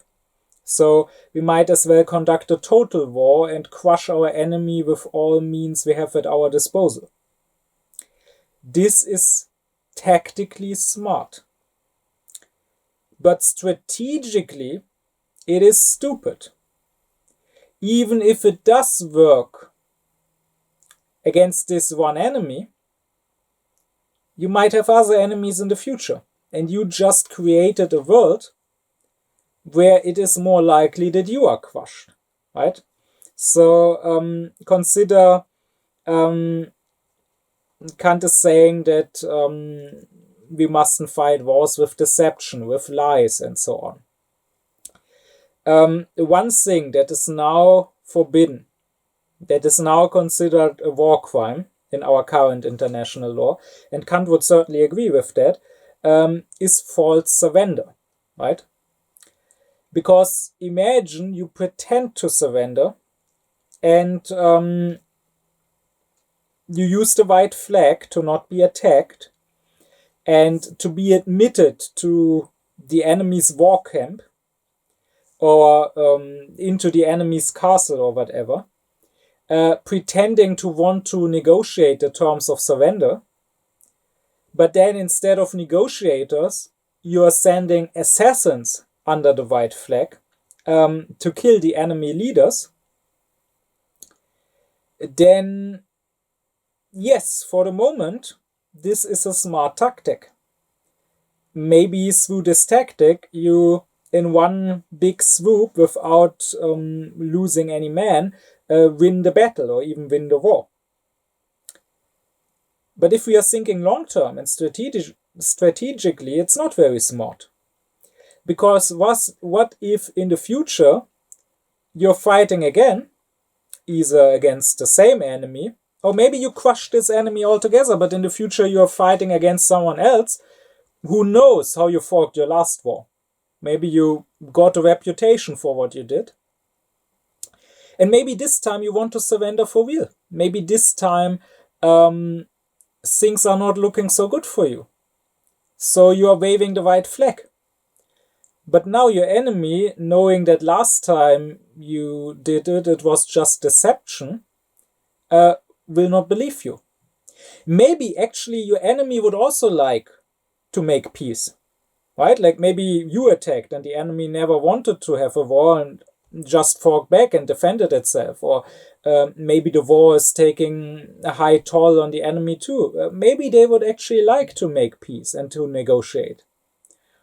But the problem is, after what you did in the last time, they simply can't trust you. They don't believe that this time you mean it when you're waving the white flag. So by using this trick once, again, it was smart tactically, it won you one battle or one war, but strategically in the long term it was very stupid, because you essentially created a world where others, even those who would like to make peace with you, are more or less forced to fight total war with you, to fight against you till you are truly destroyed, because they cannot trust you anymore, right? I mean, we have a well-known literary example of that in the Song of Ice and Fire novels that got so prominent some years ago when they were turned into the Game of Thrones show, right?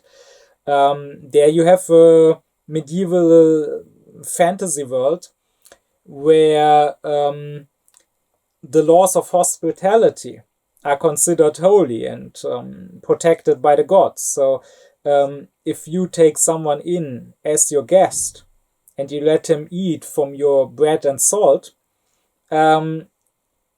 he is now protected. You mustn't harm him. Otherwise, the gods themselves will curse you. That is what people believe in that world. And then you have a situation where one noble house in a war lures one side, lures the king in the north in, pretending to want to ally themselves with him, pretending to want to marry one of their daughters to his uncle. And even though previously there were tensions, there was conflict, now the king and his vassals trust this noble house because they have been invited as guests and they have eaten their bread and salt. Well, they are betrayed, they are murdered when they are defenseless, unarmed at a wedding, and this noble house betraying them allies with their enemies in the war. Sure, very clever move for the moment. But now this holy guest right, this holy law of hospitality has come into question. and now you can effectively not form peace treaties or alliances or marriage contracts anymore. And this comes back to bite this noble house in the ass. Later, they are guests at another noble's place, a noble who is now forced to be allied with them, but whose own sons have been murdered at this previous wedding. And he would never have thought of breaking the laws of hospitality previously, but now he feels justified in doing so. Kills some from these treacherous nobles and bakes them into pies, feeding them to their own relatives, unbeknownst to them. And this applies very much to our current wars and conflicts, right? I mean, think of the war in Ukraine. Ukraine, after breaking free from the Soviet Union in the 19th, had nuclear weapons that had been stationed there. They gave up those nuclear weapons in exchange for the promise that their borders would be respected. Now, they weren't respected by Moscow. And sure, in the short term, this might have been a smart move. Get a country to nuclearly disarm, promise the country that you won't attack, and then when it has no nuclear weapons anymore, but you do, you can attack. But in the long term, what will that lead to? I mean, if Ukraine ever gets nuclear weapons again in the future, they will probably think twice about getting rid of them again. Also, other third nations, they may now think twice about getting rid of their nuclear weapons. Many other nations, after Moscow has not just attacked, but has also constantly threatened to use its nuclear weapons, thereby made sure that the European nations don't help Ukraine too much out of fear of the nuclear retaliation. Other smaller nations may now think that, okay, this is the only way to be safe, and may also try to get nuclear weapons, right? The same now with Iran. Iran wasn't close to having nuclear weapons. And honestly, the fact that there are people believing this, that fact alone is enough to show that people are not aufklärt even in the slightest, and they are absolutely incapable of learning from history. I mean, it has only been a quarter century ago that the US pulled this off already, right? Invading Iraq, saying they have weapons of mass destruction. Turned out they didn't. And now, I mean, we have heard for years and years and years that Iran is 2 weeks away from getting nuclear weapons. This time, the USA's own intelligence services have said no, they are not close to getting nuclear weapons. It's not that we have to urgently attack to prevent them from getting them.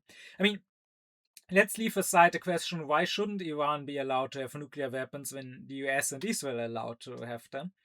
But the simple fact is they were not going to have them anytime soon. But maybe now they will tell themselves, maybe we do need them to be safe from Israel's and the US aggression. And maybe many other such countries, smaller countries, may think similarly.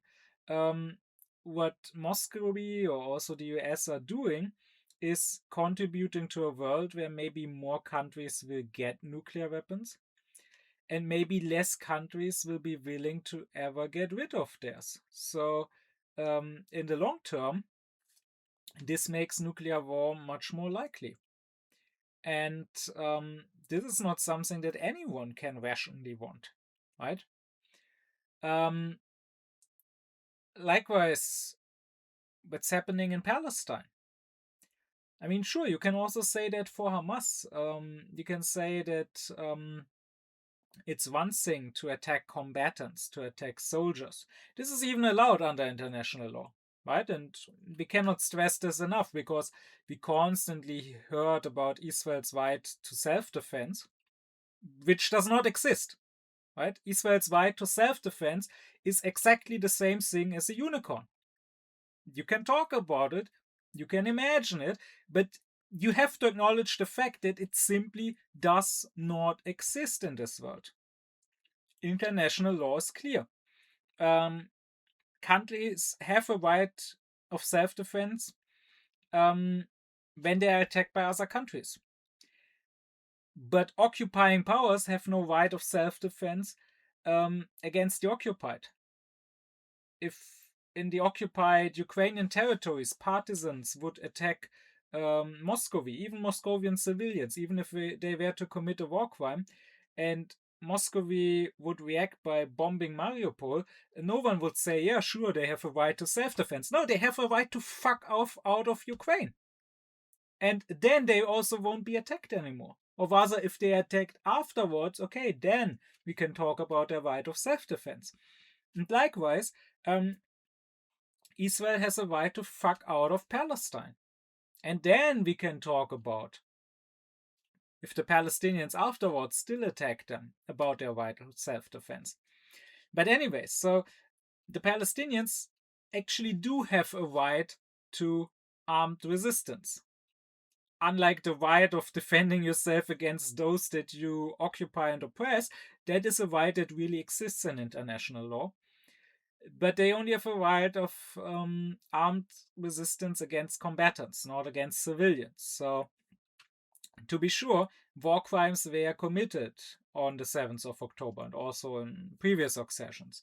Maybe not war crimes that were allegedly committed, like the systematic mass rapes and the torture and the beheading of babies and so on, but civilians were killed. And you can ask yourself, or you can ask Hamas, well, how would you want the already paranoid Israelis to ever trust you, to ever believe that something like peace, like peaceful coexistence in the land between the river and the sea is possible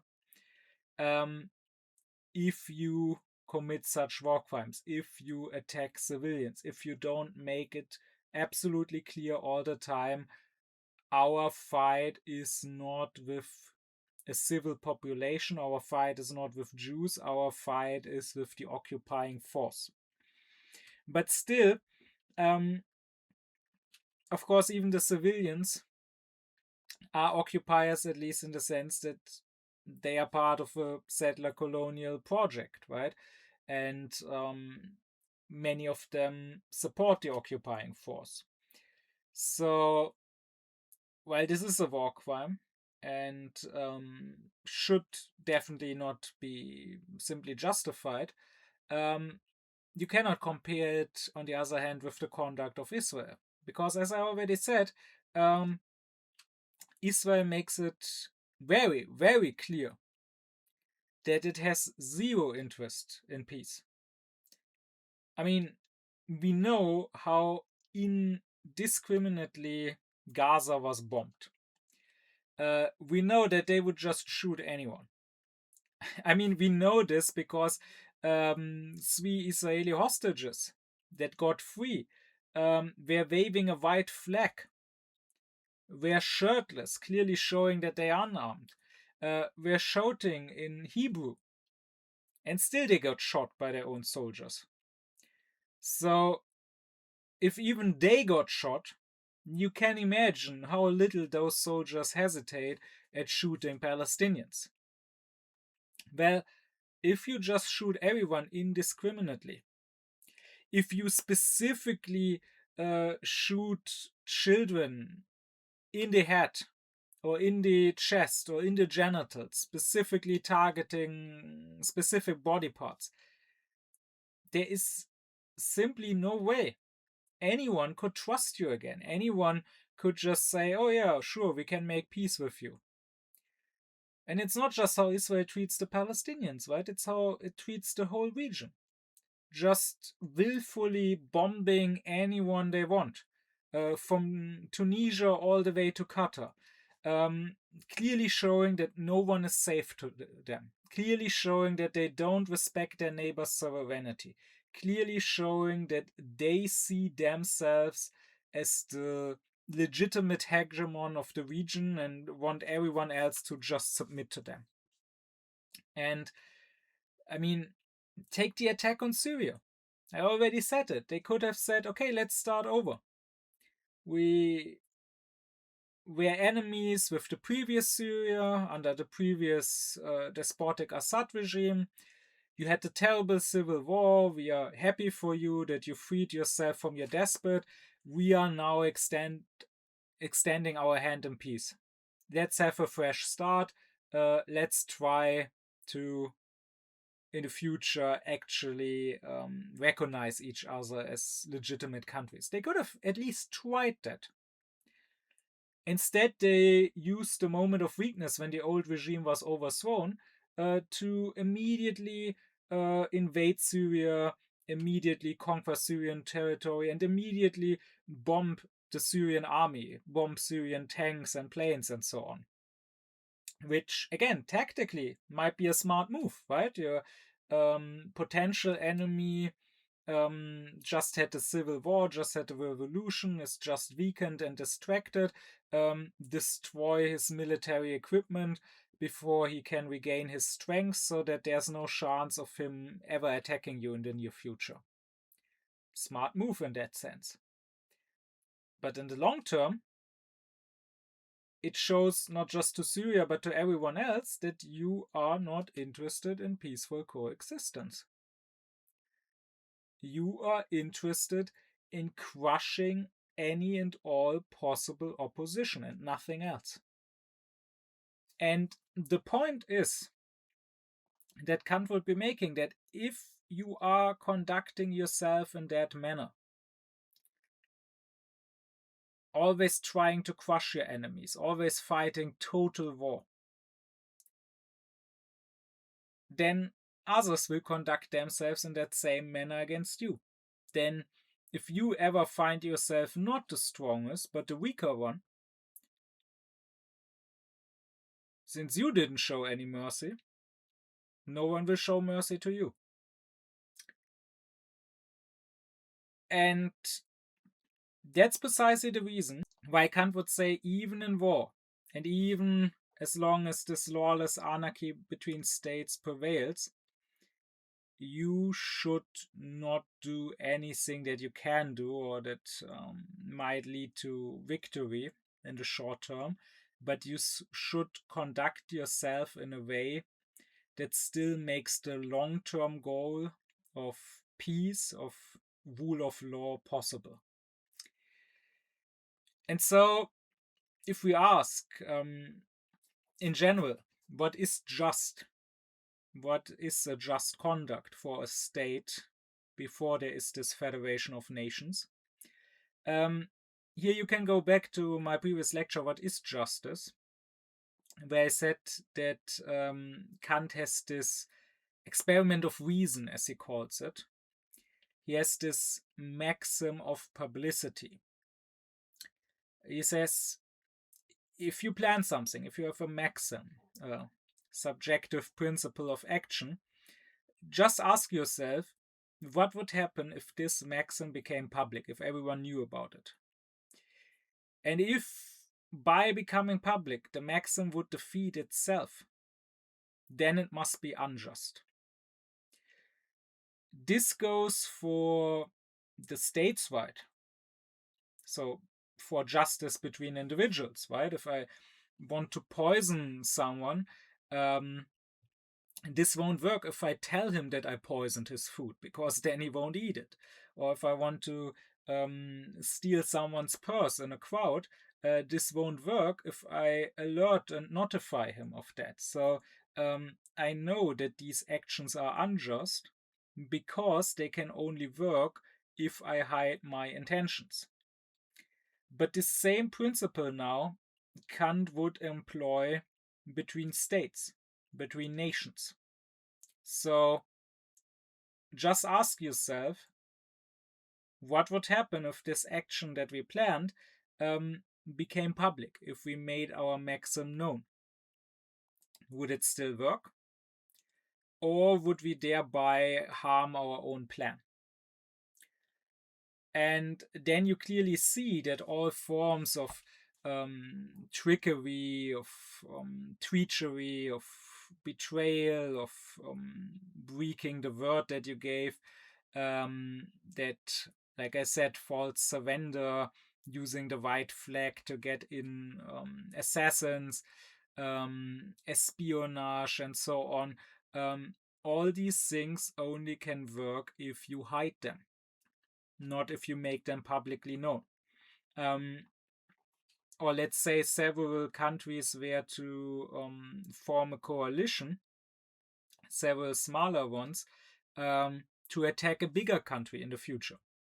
I'm not talking about a defensive pact. That, of course, is just. That, of course, you could make publicly known.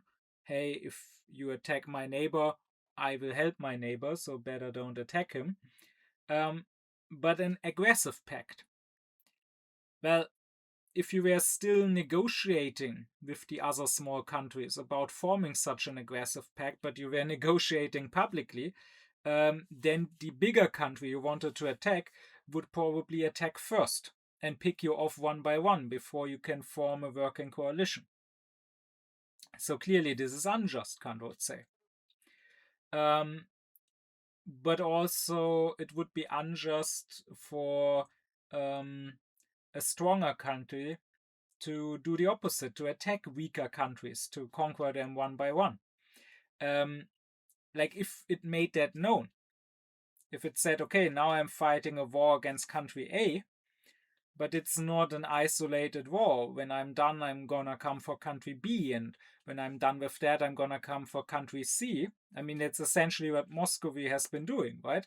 Fighting against Georgia, and then a few years later annexing Crimea, and a few years later attacking Ukraine. And who knows if in another few years they're gonna attack another country, like the Baltic countries or whatever. If they had made it known right away when attacking Georgia that they would be coming for Ukraine later, then maybe the Western countries, the EU, NATO, would have prepared for that. So that's how we know that this is unjust. So to Kant, the case is always that what is right, what is just, can be in the open, can be public. And injustice always requires lies, always requires deceit, always requires to stay hidden. So if you cannot be honest and open and straightforward, if you need to hide something, then clearly it is unjust and should not be done. And that is why Kant says, as a general rule, between states, and when it comes to war, they should make their maxims publicly known.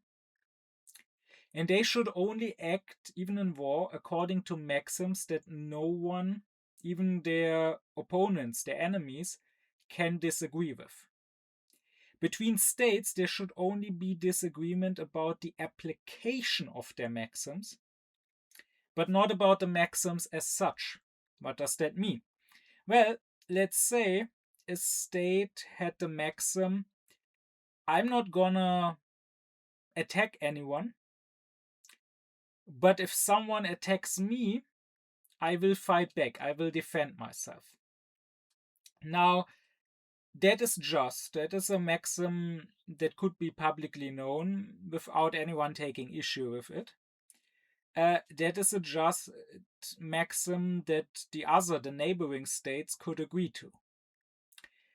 Now, let's say one of the neighbors puts high tariffs on goods from that country.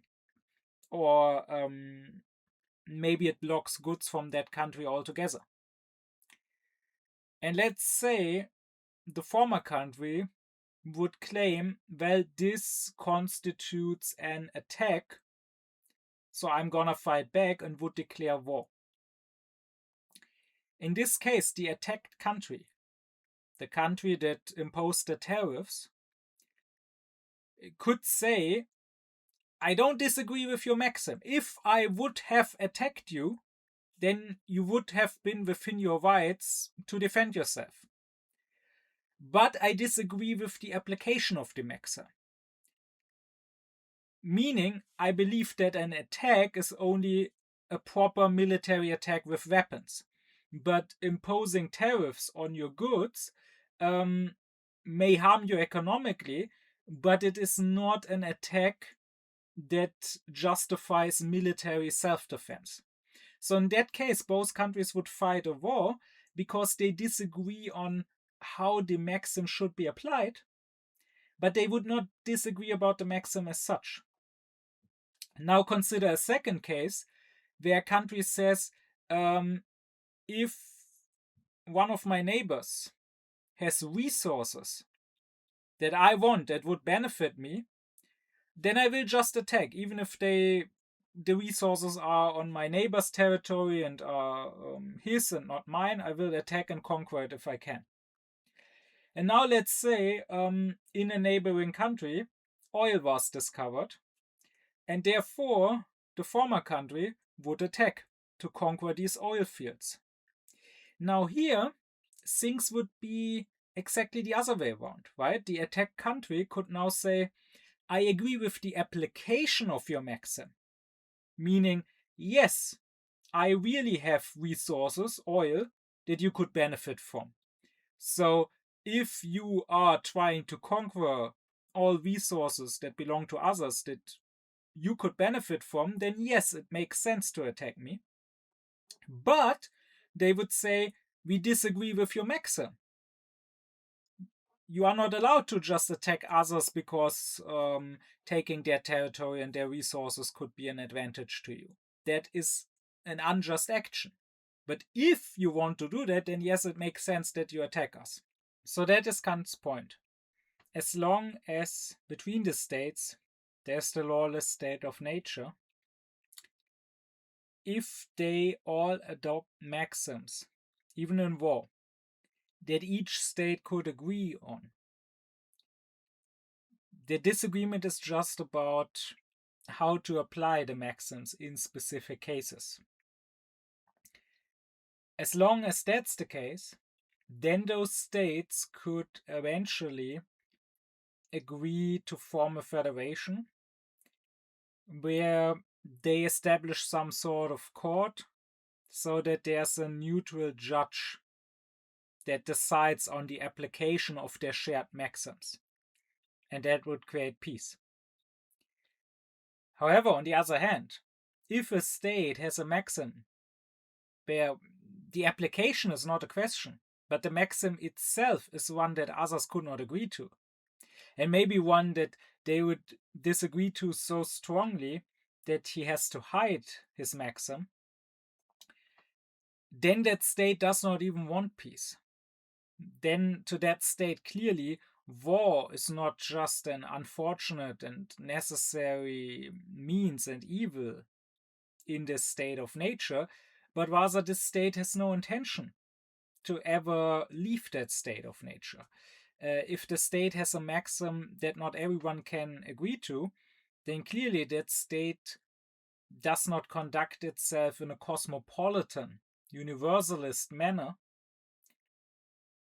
but rather that state has a particularist attitude.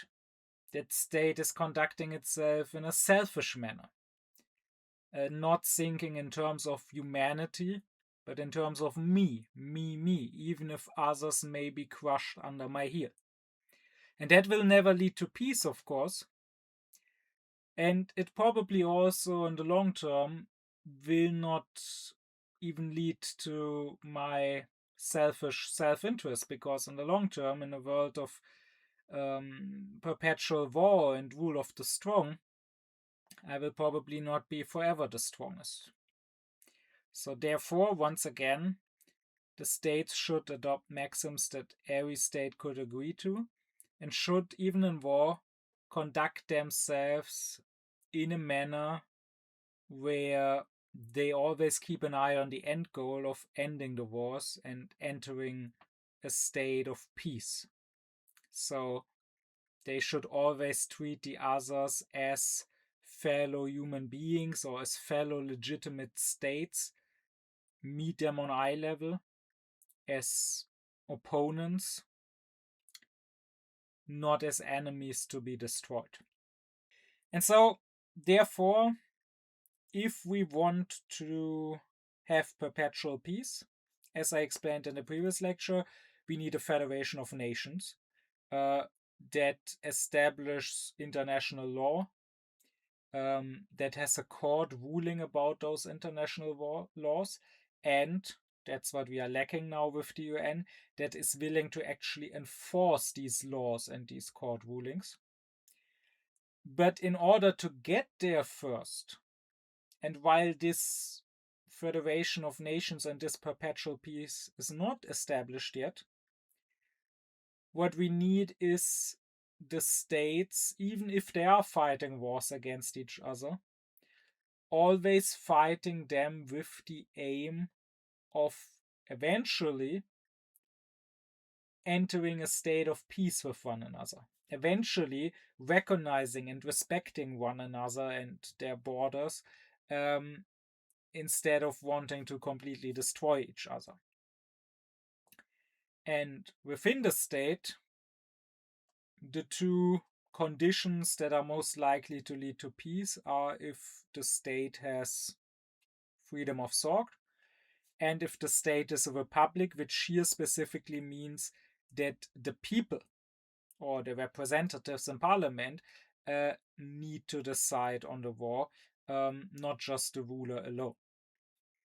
This is the way that would lead us out of this state of nature, this lawless anarchy with its barbarism.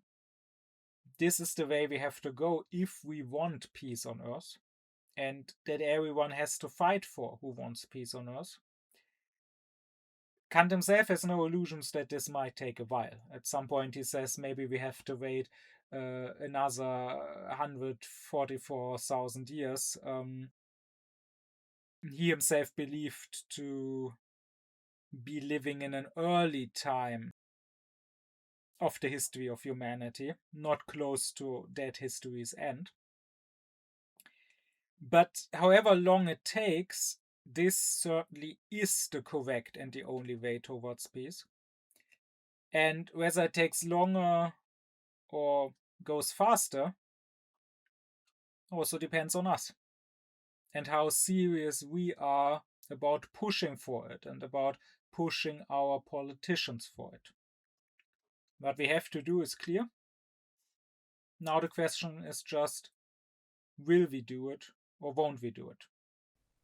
My deep thanks be to my supporters: Leo Allmann, Cenk Kubilay Altu, Thomas Doringer, Gernot Klaufen, Benjamin Lehning, Ökobong, Alexander Reuter, Lisa Rinner, Spendierhosenträger, Ron Suhl, as well as to all others who support me and my aufkläring cause.